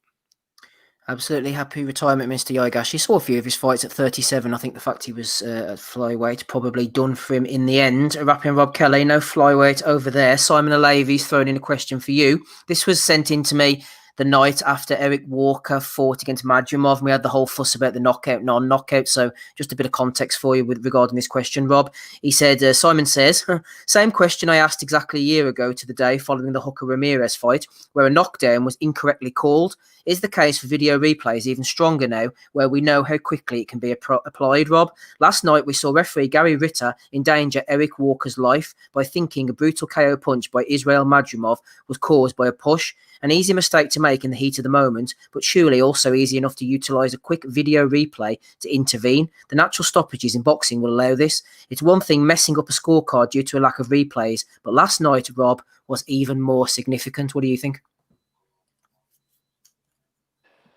I'll tell you what I think in a second when I get you to repeat the question, because I was in my own word there. Just sorry about that. I did not hear one word. I mean, I heard you in the background, but I have no idea what you said. Basically, Simon was asking you about whether we should introduce video replays into boxing. He mentioned the Walker Madrimov fight. He mentioned the Hooker Ramirez fight. And I was going to throw one in as well. Obviously, during Gvozdyk Beterbiev, in between rounds, they corrected the fact that there had been an incorrect call by the referee and sorted out. Now, you couldn't have done that in the Madrimov case. You're not going to go in between rounds and say, oh, sorry, everybody, Walker's been knocked out. We're going to have to stop the fight. But do you think with the natural ebbs and flows and stoppages due to tape and cuts and whatever, we could introduce video replays at the highest level? Yeah, I think that, again, you're going to bring in a cost factor. That who's going to pay for it? Is the network going to pay for it? Is the promoter going to pay for it? Who's the governing body? Does it fall within the governing body's fucking remit to police it and to staff it? If so, would that even make a fucking difference, even if you did have video replays, if the favourite guy... They need to pay for it though, do they? Because really they've got the TV cameras there just backing it up, so they just got to look at their footage, really. Yeah, but that's what I'm saying, like, who regulates that? Someone will be complaining about fucking edits and footage. I think, like, you have a stronger case for it in boxing than you do in the soccer. I think the video replays in the soccer have absolutely ruined it. You needed that bit of controversy and bad luck and rub of the green and all that, and as the fella, old cliches, it evens out over the season. Different in boxing where there's injuries and cuts and headbutts and stuff like that, where there's a legitimate case to, turn the point of a fight, like you said, make a correct call, overturn a low blow decision, whatever it may be, or, stuff like that where punches are on the borderline, where the ref could just go and have a look at the fucking thing and say, oh no, that one was low, like, or he didn't mean that, his head was being pulled down or whatever, and you can explain it. I think it's a good idea in theory. I just think there's a lot of possibly, boxing, man, not the shit that you think should be straightforward is not straightforward. Like, so putting something else in the mix, I don't know if it's always a good idea. It could be a recipe for disaster, but I think if it's going to certainly help the fighters from a health perspective and stuff like that, I think, it could be useful. I think Rob makes a good point there, Andy, about the TV stations. We mentioned ESPN earlier. Could you imagine the fun they would have, the video replays? You'd have a flipping black fella and then there'd be a white fella. By the time it come back to the highlights, they'd have all sorts of shenanigans going on to try and get their fighters sorted out, wouldn't they? There's going to be AI in the fucking, TV replays to make sure the fucking house fighter looks like he was the beneficiary of it. Like, yeah, I don't know, like... Oh, you have Joe Tessitore going, we're going to the video right now, where coincidentally, our guy wins. CGI blood, Andy. And then Mark Kriegel comes in the gear, kind of voiceover and that as he's talking you through it and that. Story time with Mark Kriegel, you're like, oh, fucking sleeping by the time the fucking fight finishes, Kriegel and Tessitore, holy fuck, man. Like, I don't know who's worse. Like. At least, see, Tessitore's an okay frontman and stuff like that, and I listen props for his commentary for the fucking Dilly White knockout. That was good, actually. I absolutely loved that, and then somebody just took it to the other degree and put it on repeat, slowed it down, and that was tremendous. It's just, again, it's just about full company and that. It's just, we said this a couple of weeks back with that, you got Sky, promoting their product, you got Frank doing it with BT, you got, what the fuck knows what Oscar's doing, I think he's promoting Charlie again and stuff. Top rank ESPN and all that sort of stuff as well, but all we want really is just competitive fights and just kind of like on. We were just talking about Spencer Fairhorn, for example, and that. If we can just get people to kind of like give an honest assessment, as I say, I like listening to Andre Ward from time to time. And again, as I say, they've all got their own biases because Ward goes off on a tangent as well, talking about his fighters. He was bigging up Shakur Stevenson a couple of weeks back during a show and stuff. So he's not immune to it. There's nobody immune to it. End of the day, it's just they've got their own agendas and that's it. They're just trying to kind of pump their fighters or promote their fighters. Agenda Central. This is for you, Rob. Question coming in for Rob from Joe Kennedy. Just a question for you there, Rob. I'm listening this time. I'm ready. It's quite simple. It's not a long-winded question like usual. Bivol versus Beterbiev. Who have you got, Rob? Depends if Bivol can come through that tough fight with Joe Smith, and I didn't think that he had already. I think that's a really brilliant fight, man. Absolutely brilliant fight, and it's kind of a sleeper fight for dream matchup outside the kind of Loma versus fucking whoever. Like, do you know what I mean? It's like, who's the fight? Like, we want to see fucking Crawford versus Spence, Loma versus who? Like, Gervonta. And then I think Beterbiev versus Bivol for me would be the next fight I want to see after that. I think fucking unbelievable clash of style. I think Bivol has it in him to negate Beterbiev. One thing I always say about Beater Beef is, as good as he is, he's straight up and down, no special effects. And I think that's a very, very close fight. Could end either way. I wouldn't be surprised if Beterbiev walks through him and smashes him up either, by the way. I think he's good enough to do that on his day. Well, I hope it'll be a fight that'll just bring out the best in both guys and you get to see some action in places that you don't often see with Bivol, because he's too good for his own good, probably, and too small for his own good. If I was Bivol, I'd be 68 is shite as well. Like, there's no one for him to fight down there. I don't know. It's a tough one for Bivol. I think his career has not taken fire like we thought it would, but I think maybe Beterbiev is the guy to bring it out of him. So love to see that fight. Absolutely love to see it. I think Bivol might just edge it, but I'm not sure. Yeah, I'm a fan of both. I think Beterbiev is an absolute killer, but I've said it before. I think Bivol might just have the beating of people. I think he's going to be awkward. He's going to be tough to beat. He's not going to be wanted to fight by anybody. I think he's going to cause a lot of problems for people without being particularly exciting. Well, we've managed to get to 9:30. We're going to Bellew of the Week soon. A few other questions from the boys. We'll save those for another week. God knows we might need them. Smiddo has been here, so has Pigeon. Rob's still with me, as is Andy Patterson. Next week then, Andy, Saturday the 12th of September, back in the bubble again. ESPN's new home, Miguel Mariaga fighting Joet Gonzalez. I hope Mariaga wins. No interest in Gonzalez. I think his limitations got showed up against Shakur Stevenson, who is a level above these two guys. But the main event, I don't know how much you know about these two fellas. Obviously, excuse me, the Lithuanian, isn't he? Or Latvian, I think he's Lithuanian.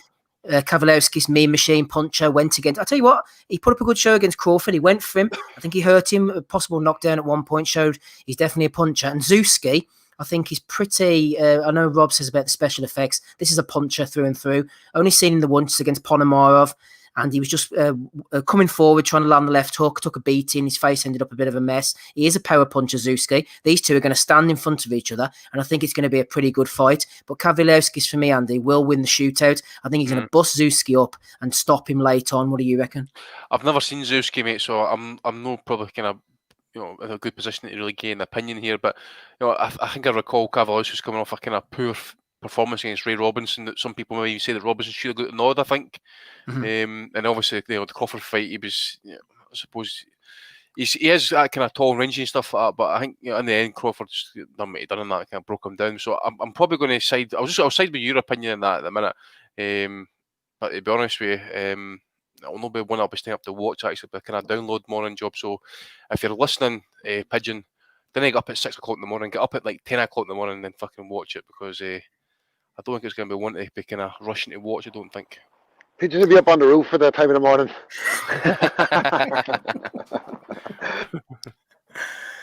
Yeah, I think it'd be a decent fight. Zuski's, he takes a lot of shots, and Kowalski's likes landing a lot of shots, so I think it's pretty well put together, actually. Should be a bit of a bloodbath. Moving on, earlier on in the evening, BT Sports Studio, Nathan Gorman going against Richard Lartey. Obviously, Frank has retained options on Richard Lartey, as Paul Dempsey suggested.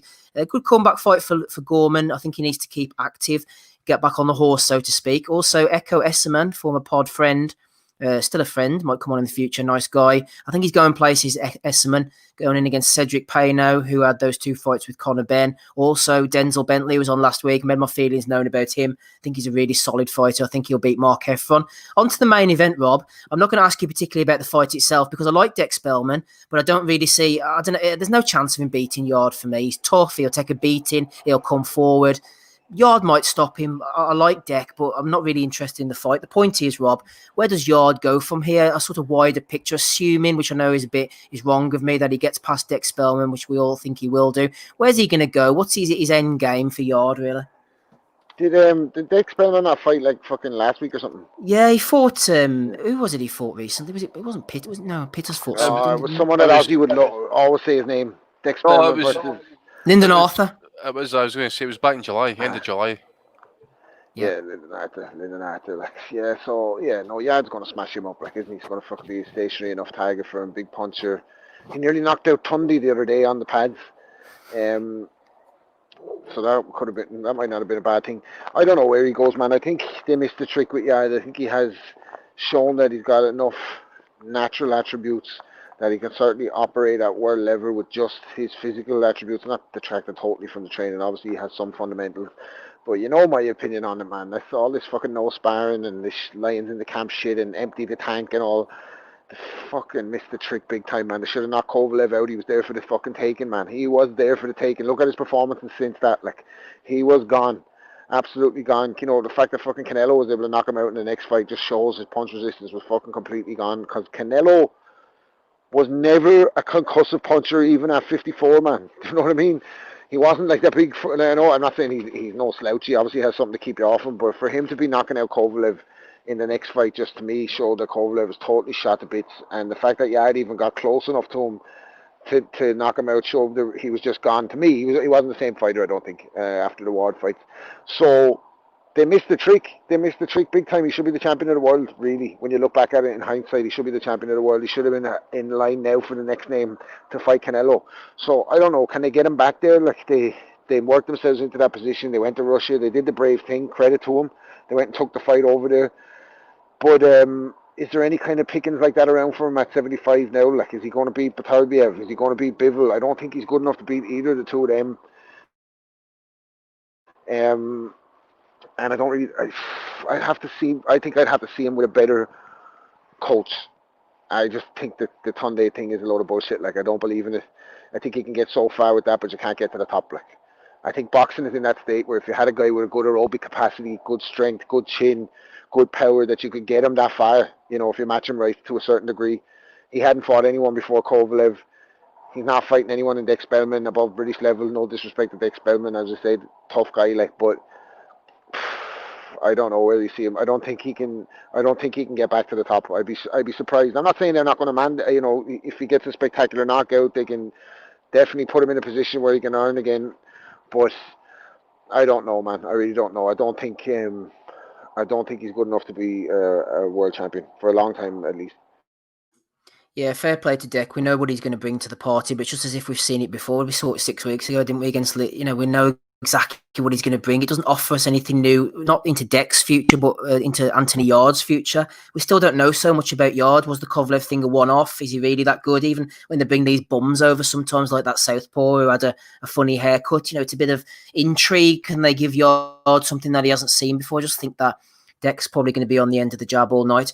Any interest in that card, Andy? Nathan Gorman's on there. We mentioned last night we like a bit of Denzel Bentley, Esserman against Payno. Altogether, actually, there's three or four fights. There's three or four fights here that I'm actually looking forward to watching. Frank's took it up a little level. Yeah, I mean, that French boy that Esserman's fighting, actually, that's the one that Ben had problems with, eh? Yeah. So you never know. Larty Gorman, he's not a graduate at prison canteen, but I think he'll bring it. He brought it, didn't he, against Dubois? I think he might take it the distance, but I suspect Gorman would probably take the decision. I'm really looking forward to Bentley against Heffron. Heffron for me is flatter to deceive. You know, obviously, he fought Liam Williams at middleweight, and that was like the kind of at the start of Williams' rebirth, shall we say, and it was really impressive in that. And Heffron's really done nothing since then. So this is this is probably a crossroads fight for him, to be fair.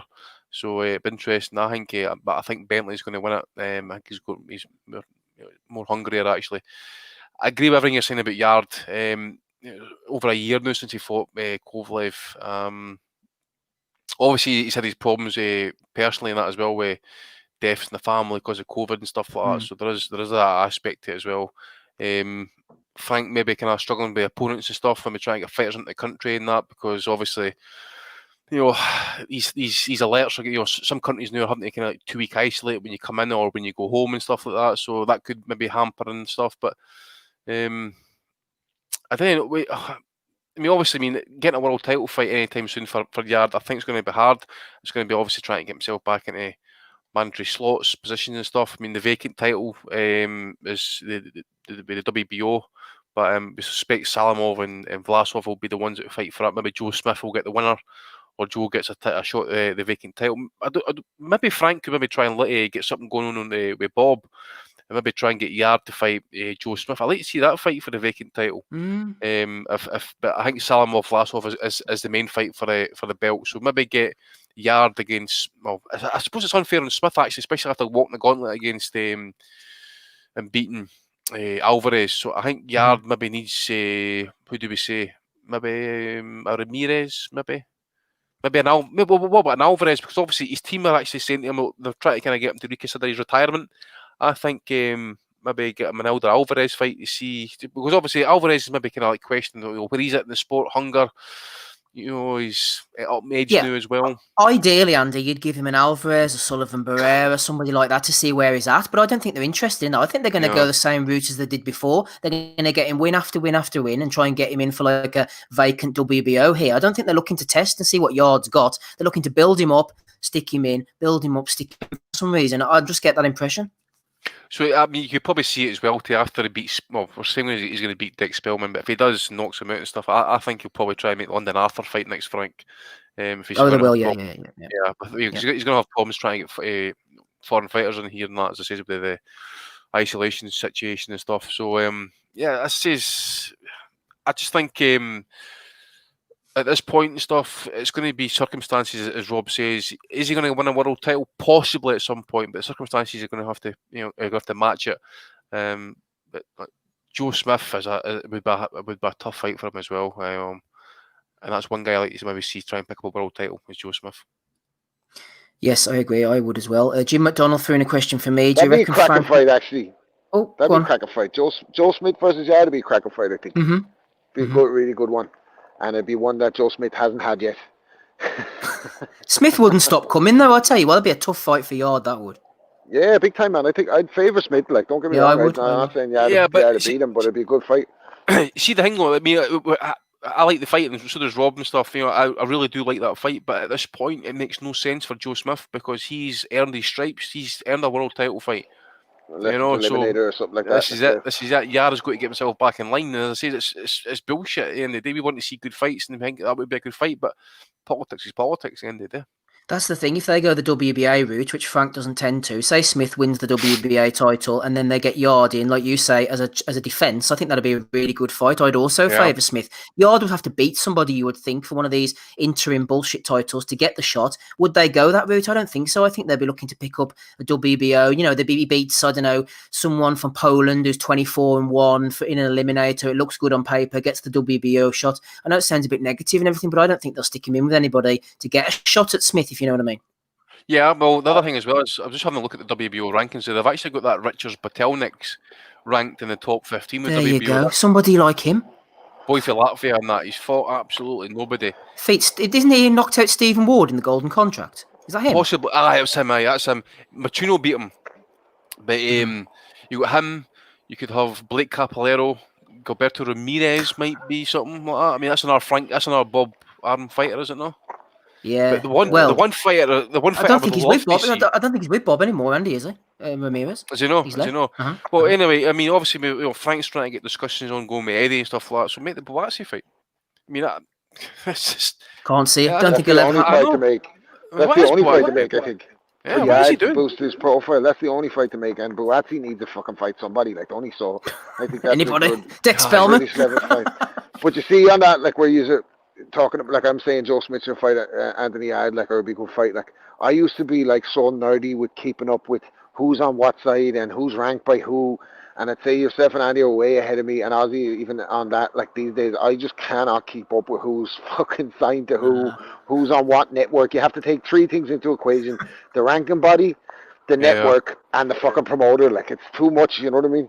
That was the worst. That was the worst day when the PBC got started up when the Nick and Oi Oscars fighters and that. You were like, okay, what fights could get happen, because you had Bob Arum, who did no business with Al Heyman, and he had done no business with Bob Arum and stuff. You know, unless it really, for example, if the situation called for it, like Loma against Russell, for example, But, I'm starting to love Al Heyman, man, more. I think he spited Terence Crawford with that move, because he was trying to sign Crawford when his contract was up.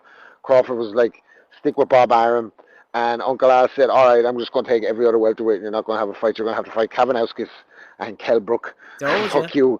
Josecito Lopez, they're offering the fight to. Yeah, you know what I mean? Like, he's ruthless. He's got a ruthless streak as Al Heyman behind the scenes. Uncle Al, the best in boxing. Yeah, Ames made a good point there. So what about fighting Kovalev again? Yard and Kovalev are both highly ranked. Absolutely. Fight Kovalev again. Why not? So Jim McDonald said, what do you reckon about Frank? Will he put Dubois in with Usyk if the belt becomes vacant? Or is it just talk for a bit of publicity? I think he would put Dubois in with Usyk, but I don't think Eddie would entertain that at all. Not because I necessarily think that Dubois would beat Usyk, which I don't, but I think he'd give him a good fight. I don't think Eddie wants to work with Frank in the slightest. Plus, as Porky said this week, I would agree with him that there's too many obstacles. They've got to work together. You've got to have the TV. The fact it's got to be vacated in the first place. Too many obstacles. Don't think it will happen, especially from Eddie's side, but Frank as well. I think there's too many obstacles. So good luck to Umar Sadiq going out to Russia next week. Friday, the 11th of September. Hopefully we'll get a stream, or at least get it the next morning. Going in against Fedor Chudinov. Bit of a left field move here. Sadiq last seen beating Cody Davis. Obviously decided that he's not going to get anything at home, so he's going abroad. Also on the undercard, Danny Williams, 54 wins, 28 losses. He's going in a 6-rounder against Sergei Kharitonov. So good luck to Danny Williams there. Let's move on to the Belly of the Weeks then for episode 3. Danny Williams still fighting. Yeah, he's fighting against Sergei Kharitonov, Rob. He won his last fight, gave him some respect, no? First round knockout. Hell, against a 0-8 fighter. Danny Williams is going to be fighting so long. Guess how old he is, Rob? I would put him at 50 plus. What do you think, Andy? I'll say, I'll go 50. 50 plus. Come on, boys. He's a spring chicken at 47. Jeez. Well, wasn't far off, I suppose. Jesus Christ. Danny Williams is going to be fighting so long that he's going to end up taking his career-ending L to a fucking AI robot. I would love to see his passport on there. He must have like booking.com. He must have like say numerous places in like Eastern Europe that on like speed dial and that, Czech Republic, Budapest, Turkmenistan interim championship, fucking Hungary, Austria, Kazakhstan, Latvia. He's waiting Russia this week. Honestly, God, man. Crazy thing is, though, when he was fighting, I remember he went in against somebody, I think it was maybe when he fought Chisora, and the whole thing was before his wife said that she wanted it to be the last fight because she didn't want him fighting for too long. Yeah. I mean, let me have a look on BoxRec here when he actually fought Chisora. So his wife wanted him to quit after the Chisora fight, which was in 2010. So 10 years ago, she was calling for his retirement. Remember, who's had more trips on foreign soil at this stage? Me and my missus, Kurt and his missus, or Danny Williams? Maybe not with his missus though, Rob. I wouldn't have thought so. Hell, can't get off booking.com this one. Like, thank God for the fucking lockdown. Fucking hell. remember we had Dell's trainer on here. What's his name again? Oh, that's bad. What's his name? That was Dell's boy Chisora's old trainer. Oh, Don Charles. Oh, Don Charles. We had Don Charles on the podcast way back in the early days and that, and they talked to Danny Williams and stuff, and he was shocked when we told him that he was still fighting, and he's like, "Oh, I need to try and talk to this guy actually because I've not spoke to him in a number of years." I said, "Well, he's fighting abroad a fair bit these days, But obviously I don't know if Don's had a chance to speak to him and that, but that must have been about 7 or 8 years ago, Andy. Oh, aye. Danny Williams is like, catch me if you can ever since he's gone city to city. I'm just scanning through his record and doing that. So I remember this card actually. There was an open air bike show in Sevastopol, Crimea. It wasn't long after the Russians had invaded that area and stuff, right? And you got this biker gang who's tied to Putin called like the Black Angels and stuff like that, turning up for the fight, and you got Dmitry Chudinov going in the ring against Budala on a fucking tank. Kid you not? I'll need to go and try and find it on my record somewhere and that. But I was a fucking. You came in the ring in a fucking tank, honestly. Yeah, good luck to Danny Williams fighting out in Russia. He's going to need it. So's Umar Sadiq. Hope he gets the job done. Right, episode 389, everybody. Belly of the Weeks. Andy's here, Rob's here. Quite a few thrown in. First of all, Eggy Phil in the chat. Throwing one in for Callum Johnson, going to war on Facebook. Someone in the Sutterton Community Facebook group was having to go about fireworks being set off. Callum Johnson got stuck straight in there in his own polite way, said, "It was me with the fireworks, you moaning old cunt, get a life. And if you want to come, put my bell end in your mouth, 9:30 at night, get a grip. Wait till New Year, you'll get them ones. Tell your husband he's a cunt as well." So that was to Ella Hewitt in the Sutterton Community Facebook post sent by... That's going to take some beating, man. Fucking hell. Off the bat, off to a fucking flyer. Holy shit. Oh. Callum Johnson getting stuck in there. Boog Williams reported... He's going to get himself kicked off the 5G is a conspiracy theory page with talk like that. Iced like Baturbia. Good guy, Callum Williams. Boog Williams alerted us to the fact that the WBA has Sergio Martinez in at number 6 at 160. David Almond was one of many people, including Danny Robson and a number of the guys, Andy, who alerted me to this fact. He's back, is Sergio Martinez, with a big win in Spain. And the WBA, don't miss a trick to get him in. How long's he been out the ring? 6 years with a bad knee. Get him in at number 6 in the rankings. Yeah, obviously, and then they got the Oscar fight kind of coming in as well. In the back then they're thinking, you've got to give them every respect for thinking ahead of the game here, thinking, Oscar's going to come back. Sergio Martinez, a wee payday coming in here, so we'll stick our bobble in there. Oh, I sure are wankers. Why not stick him in with Marcus Medana, Andy? He's looking in shape. Aye, Marcus, aye. Put him a Brunner in the new actually as well, for fuck's sake. Oh, I got a belter, by the way, for AD coming up later. Belter. Oh, Rob. Promising one for Belly of the Weeks. Moving on, Sonny Edwards has been nominated by Eggy Phil, going back and forwards with Terry from the Beautiful Boxing Podcast. Talking of Terry, he's been nominated by Nathan Newman, one of our friends over on patreon.com/boxing asylum. Nomination for Terry on Porky's podcast for saying Eubank Jr. beats a prime Carl Froch at 1 hour 12 minutes in. I did raise the old eyebrows at that one myself, I must admit, Nathan. Andy, you were all over this one alongside Danny Robson. Steve Kim, Naoya Inoue to make his US debut versus Jason Maloney in October. Of course, the main thing that strikes me is that Inoue already fought in the Evers, didn't he, in America? So Kim off the ball here. He was, obviously I couldn't message him to kind of correct it because he's got me blocked for because I told him a couple of home truths and stuff. So I think Danny went away and tried it himself, and I don't know if he ended up getting blocked in that, but how much a mistake by Mr. Kim there, especially someone who's immersed in the sport. He should know better.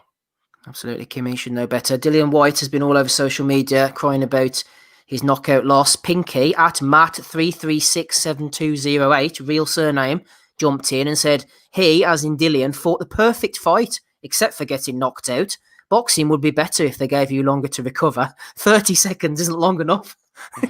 So there's so much to deal with there from Matt. Dillian was fighting the perfect fight. Boxing would be better if you get longer to recover. 30 seconds isn't long enough. Maybe it was a bit of a troll. Steve, Eggy Phil is correcting me. That nomination, the Sonny Edwards post. We listened to I did. I heard the video. You know what I'm like it, Phil? They get sent through in the week, and by the time I get to this point, I forget some of them. Nomination for Sonny for his hair, if nothing else. Teddy Watson has nominated Fury versus Joshua on Twitter. Eddie said, thanks for the support. Fury versus Joshua says, going for a haircut on Friday. Gonna ask for a Hearn. Can't think of no greater compliment. Bravo. Joe Kennedy has nominated Ryan Garcia for failing to take the body shots of 2 Instagram models. Eddie again saying that Deontay Wilder should retire if he doesn't beat Fury in the rematch. Kakashi281 jumped in and said Wilder should retire, but 9 lost Chisora is supposed to headline at the O2 on pay-per-view. Great logic, Eddie Hearn. Also, nomination, this is Terry, what do you call it? Terry Dooley was picking out some faults. Eddie yes. Talking bullshit in the book, Andy. What's this all about? Oh, that was beautiful. So basically, Terry's just so Eddie's, there's this picture he's posted out basically saying, when I walked out of Manchester Arena that night after Hay Harrison, I never wanted to work in boxing again. A few weeks later, I signed Darren Barker, Kell Brook, and Carol Froch, and was making a play to become Sky Sports' exclusive promoter. Right? So Terry's like tweeted it out. Cool story. Brook signed in April 2011, months after. Barker fought on undercard of Harrison, then officially moved over February 2011. Carol Froch fought Glenn Johnson on the DeBella belt in June 2011. His first full Matchroom show was Booty 2012. Did Stevie Wonder proofread this shit? Sky deal was signed in August 2012. Eddie is a great promoter, but he's yet to master the ability to time travel. God help us all when he does. So he's just fucking like basically eviscerated him. That was good work from Terry. That was good. But work. listen, I know I hate these people actually, but I know a couple of guys who actually bought Alec Ferguson's new book. It came out, something recently anyway, a few years ago. And there was apparently a number of errors in it, like factual errors. So they fucking complained about it and got their money back. Who does that? So Eddie, you better watch me because there's people like that who will complain about it.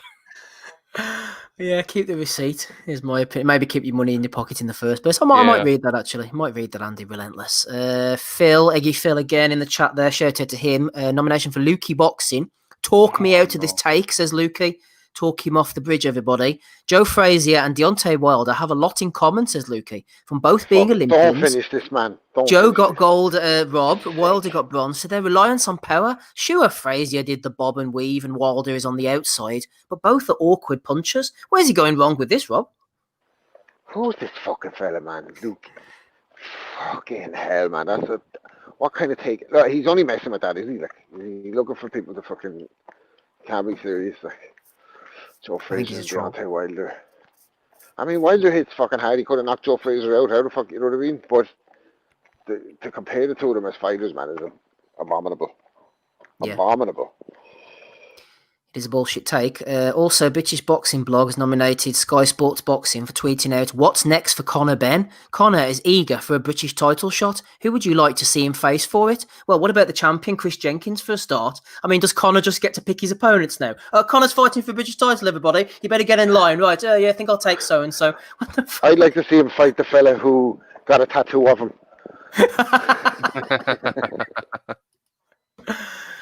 Fight the British Hair Clinic, maybe.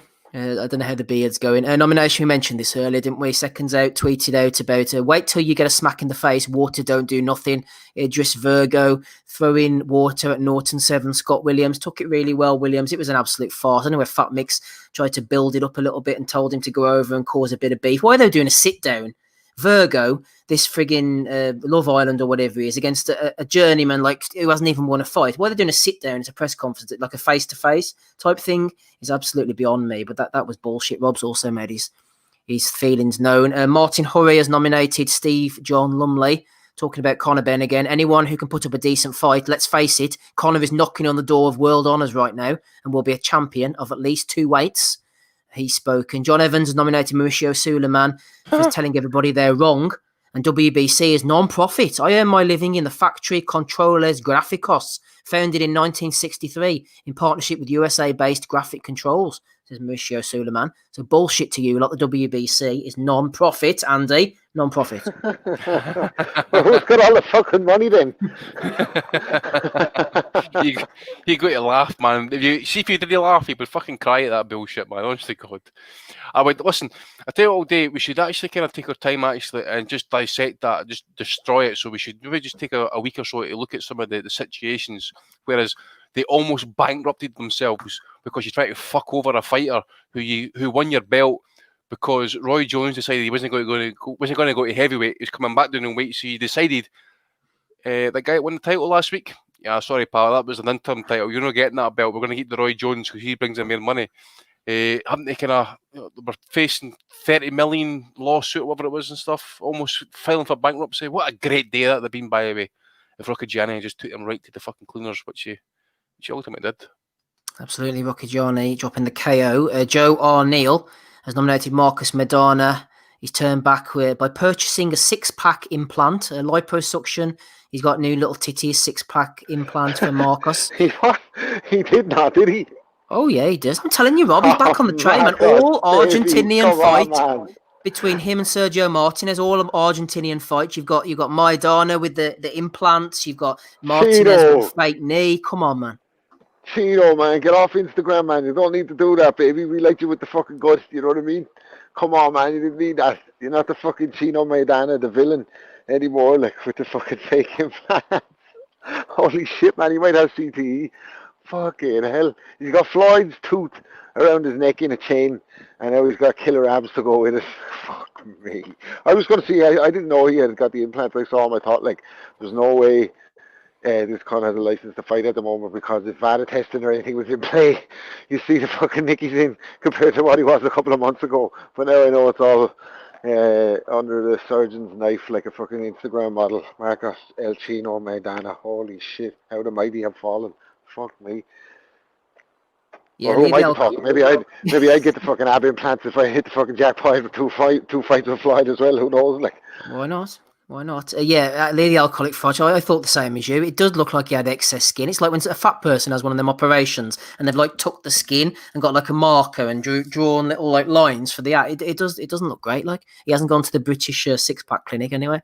Prince Patel has been nominated for going in on MD72. MD72 says Prince is the most deluded boxer in Britain today. Toss up between him and Idris Virgo. And Prince jumped in and said, "What are you talking about? Area titles? I am the current African bantamweight champion, you ugly fool." Yes.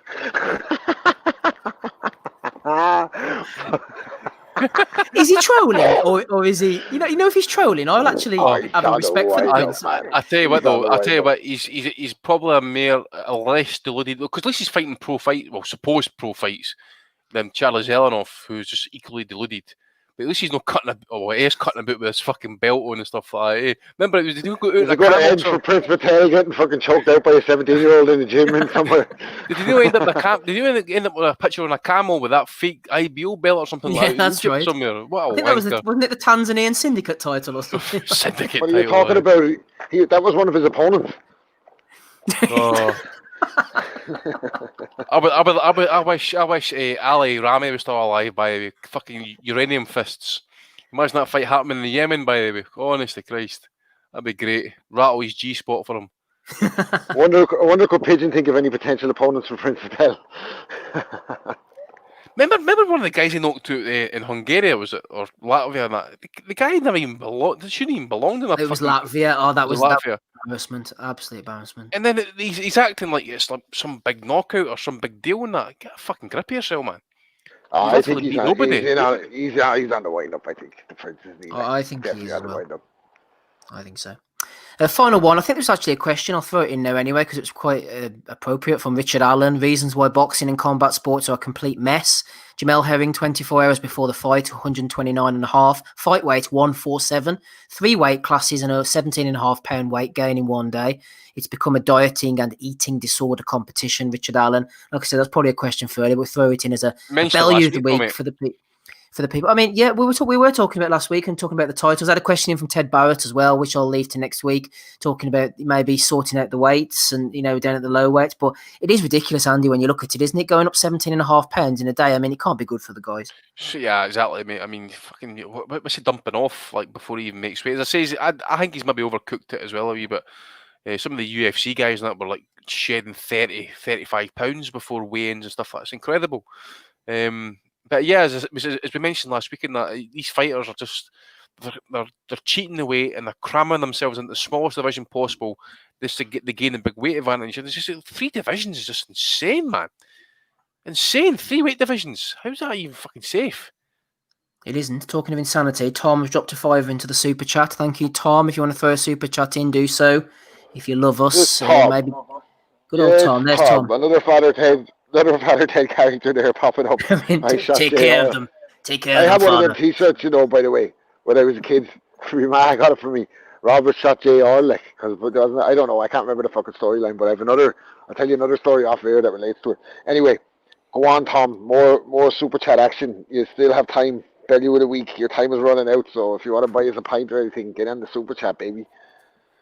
Well said, Roberto. Another one came in there.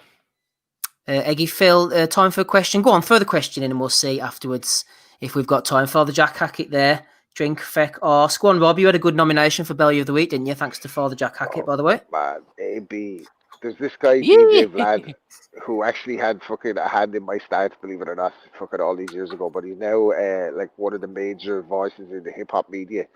Russian guy from the West Coast, but he interviews these guys at length, and then he breaks up the interviews and he puts them out on YouTube. So he had Broner, and he's like a real strategist. So as soon as Broner got jail time, he released the interview. Like, he's probably been sitting on it for fucking a year or whatever, but he's talking about Broner and he's nailing him about different parts of his career. But he made a couple of fucking really good points. You know, he came across a lot more normal in it.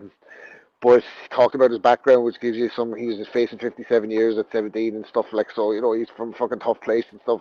Sometimes you forget that when you see his antics, like. But Vlad cornered him about his fucking gambling addiction, and then he said, "I'll bet you 100 now on dice, and I can't tap it to you." So then Vlad stitched him up completely on the interview, like, and took the 100 bet or whatever on the rolling the dice, and Adrian Brother lost, and he's like, "I'll have to cash happy the 200 or whatever," like, and then it cut. But then he said about the bad Bobby. Remember, you won the Cash Me Outside girl that was on Dr. Phil. She was a teenager, like, and she went, "Cash Me Outside, how about that?" And she went viral and all that. Like, well, she got, like, thrown a record deal after that. But she was only a kid, like. But Broner fucking DM'd her, and he said, "Text me, crazy girl." And then she put him on blast, like, she screenshotted it. It was like, "I'm fucking 16. So Vlad asked him about it, and he goes, that bitch been 16 for like 8 years, right?" And then he goes, "But I hear things, Vlad. You know, I hear things. I hear a lot of things." And Vlad's like, "What do you mean, like?" And he's like, "Yeah, well, you know, she slept with my bro, so I just thought it was okay or whatever." So he implicates his own friend or a member of his entourage as a paedophile on Vlad TV. He had a stinker of a week, Adrian Broner. He went to prison, and then he implicated one of his mates was having sex with an underage girl. So he didn't seem that bothered by it, to be honest with you, but a typical AB blunder, I thought. Do you remember that picture? Do you remember that picture he tweeted on Instagram? He posted on Instagram. He says that it's a picture of him. And he says, "Without abortions, I would have had like almost 30 kids." Yeah. Oh, nice day, fuck, man. What a He waste. also said he made a fortune on that Cash App thing. He must have known a bet. They talk about him like he was betting 300, losing 300,000 and winning 500,000 in the same night in Vegas. So what does that tell you? What he's losing, like? Mm-hmm. Do you know what I mean? He's losing serious dough gambling. Like, he said, he gambled on 2 flies going up the wall. Like. Well, yeah, what you see him in the club and that with fucking duffel bags of fucking cash and that, man. Yeah, the fuck is that? Just goes to that's so idiotic. Like, oh, but he said a couple of things about Floyd that was really funny. They were asking him how did it all go wrong, like, and he said that Floyd was his hero coming up, and then Floyd went to one of his fights, and then Floyd kind of kidnapped him in Las Vegas and brought him to live with him, so to be part of the money team, like, and he wouldn't let him leave and all. He kept flying all his mates all around America, like, going to his different houses and partying and all, like, and bringing Broner with him, like. And Broner escaped one time, like some cult child escaped and went back to fucking Cincinnati or whatever, and then Mayweather turned on him because he's petty. So he was buying his affection, and then when he couldn't have his affection anymore, he turned on him like crazy. Talking of affection, Father Finton Stack says he's better out than in as he drops a $5 in for us. Also, no Latin American fertility statues from Father Jose Fernandez yet. You have to watch Father Ted, I think, for these references. Well, what a niche reference. That's fucking brilliant. That is golden. Top man. Father Hernandez as well. Any nominations from you, Andy, for episode 389, Belly of the Weeks? Yeah, Patel, obviously. Sky Sports Boxing saying, what next for Conor Benn? He's eager for a British title shot, but who would you like to see him face it? I'm sure there's Chris Jenkins, who's the British champion. It certainly is. So how the fuck? How's he get to pick who he can get the fight for the British title? Arseholes. Like Broner, obviously, as well. Dillian White getting the lawyers back on, to fucking Boxing Social, getting Russ Abner's article removed. Yes. Oh, yeah, the old fucking hounds have been released. Smithers released the hounds, so they've been and released. Those hounds are juiced up, so you want to watch yourself. Oh, you got to watch. Terry for basically destroying Eddie. I didn't know if anybody's seen the Boxing History Twitter page and that, but they posted up a quick 2-minute clip of this undefeated fighter called Anthony Hembrick back in 1990, right? And just before the fight, him and his whole team are doing this like choreographed dance routine, right? And he goes out against Booker T. Ward. Remember him? Yep. And he gets absolutely fucking smashed up. So that was brilliant. Absolutely brilliant. And the referee let him fucking continue like 3 times as well. Like, fucking hell, man. He's going to get him killed. He's like, you okay? Your man's bent over the ropes. Yeah, I'm fine. Oh, It's a bit like that. It's a bit like that Uzi Ahmed situation. You know, come in the ring dancing about and gets absolutely fucking destroyed. Maybe when he was hanging off the ropes, he thought it was part of the choreography, and he let him continue. Sports Bible as well for having Riddick Bowe and Mike Tyson inside the top 10 of all-time great heavyweights, right? And they then got fucking Ingemar Johansson in the top 20, right? They've got George Foreman sitting at number 20, Nikolai Valiev at 19, right? We've also got fucking Jack Dempsey up at 30. Riddick Bowe was the top 10 heavyweights of fucking fellas who threw their world title in the bin. They then got Deontay Wilder at 40, right? And then they've got fucking Henry Wacking Wandy at 38. Pigeon wrote that list. Oh, hey, I can go better. At 49, they had Primo Carnera, and at 50, Joe Baxi. Fucking hell, man. That's a top list, honest to God. So, Sports Bible. But Steve, you're going to do that very first one you got. I just want to re-listen to that one again. Yes, I will. Just before I do so, Porky sent one in for Johnny Nelson. Hammer him for his latest IFL video about an hour ago. He says he's calling bullshit. I haven't watched it, but yeah, apparently Johnny's calling bullshit on something. The first one was, let me see if I can find it back again. Let's have a look. Yeah, from Callum Johnson. So he was getting a bit annoyed. Someone was moaning about the fireworks, Ella Hewitt, in the Sutterton community Facebook page. And Callum Johnson jumps in and says, "It was me with the fireworks, you moaning old cunt. And if you want, I'll come out with my bell end in your mouth. 9:30 at night, get a grip. Wait till New Year's, you'll enjoy them ones. Tell your husband he's a cunt as well."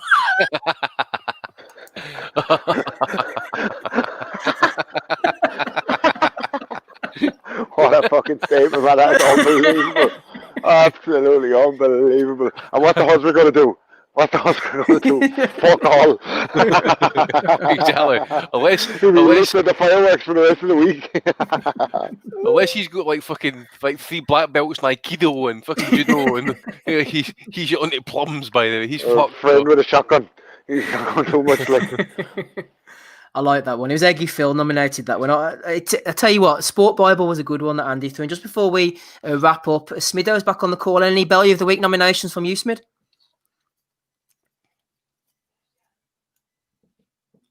Anything, Smid, you want to throw in there? No signs of Smiddo yet. Okay, then, Andy, who are you going for? It's a toss-up between Sport Bible and Callum Johnson for me. I think Callum Johnson just wins it, though. Yeah. I mean, you don't want him coming after you, do you? Callum Johnson, definitely, mate. Plus he's Scottish as well, so he's got the Scottish blood in him, so I don't want to fuck with him. No, good old Callum Johnson. What about you, Rob? Who are you going for? Oh, it's got to be Callum Johnson, man. How the fuck can a fella of that caliber get off his fucking stage? That's absolutely brilliant, man. Well, I want to throw it. Imagine a husband saying to the miss, "What the fuck did you say about Callum Johnson with the fucking fireworks? For fuck's sake, like, what's wrong with you? Like, I have to see this cunt every morning now. Like, what's wrong?" Good old Callum. Yeah, I think it's going to end up as him, isn't it? Will he do it, though? That's the question. There's talkers and the smoky bacon walkers. Final call to you, Smiddo. Any nominations for Belly of the Week? Anything you want to throw in before we finish? Nothing. Smiddo's gone. Andy's BRB. Just me and you rapping. Rob Kelly. Congratulations to Callum Johnson, Belly of the Week winner for episode 389. Let's get the hell out of here then, shall we? Anything you want to add in, Rob, before we finish up? Well, there's talkers and the smoky bacon walkers, baby. Yes, Phil, we'll have to leave that till next week. Sorry, I haven't got it. I'm not on Twitter or anything at the moment, so I'll throw that in next week. I thought you were going to put it in the chat there, dude. I'm going to wrap up for the night now before the missus comes at me Callum Johnson style. Thanks to Andy, thanks to Rob, thanks to Smiddo, thanks to Pigeon for coming on as well. Get your question next week, Phil. You can call in as well if you want. Shout out to a friend of the pod, Danny Young, who also jumped on. We'll be back again for episode 390, same time, same place. Don't forget to hit the like button. We'll catch you all again. I've been Steve Wellings. Have I said everything? I think I have. Bye.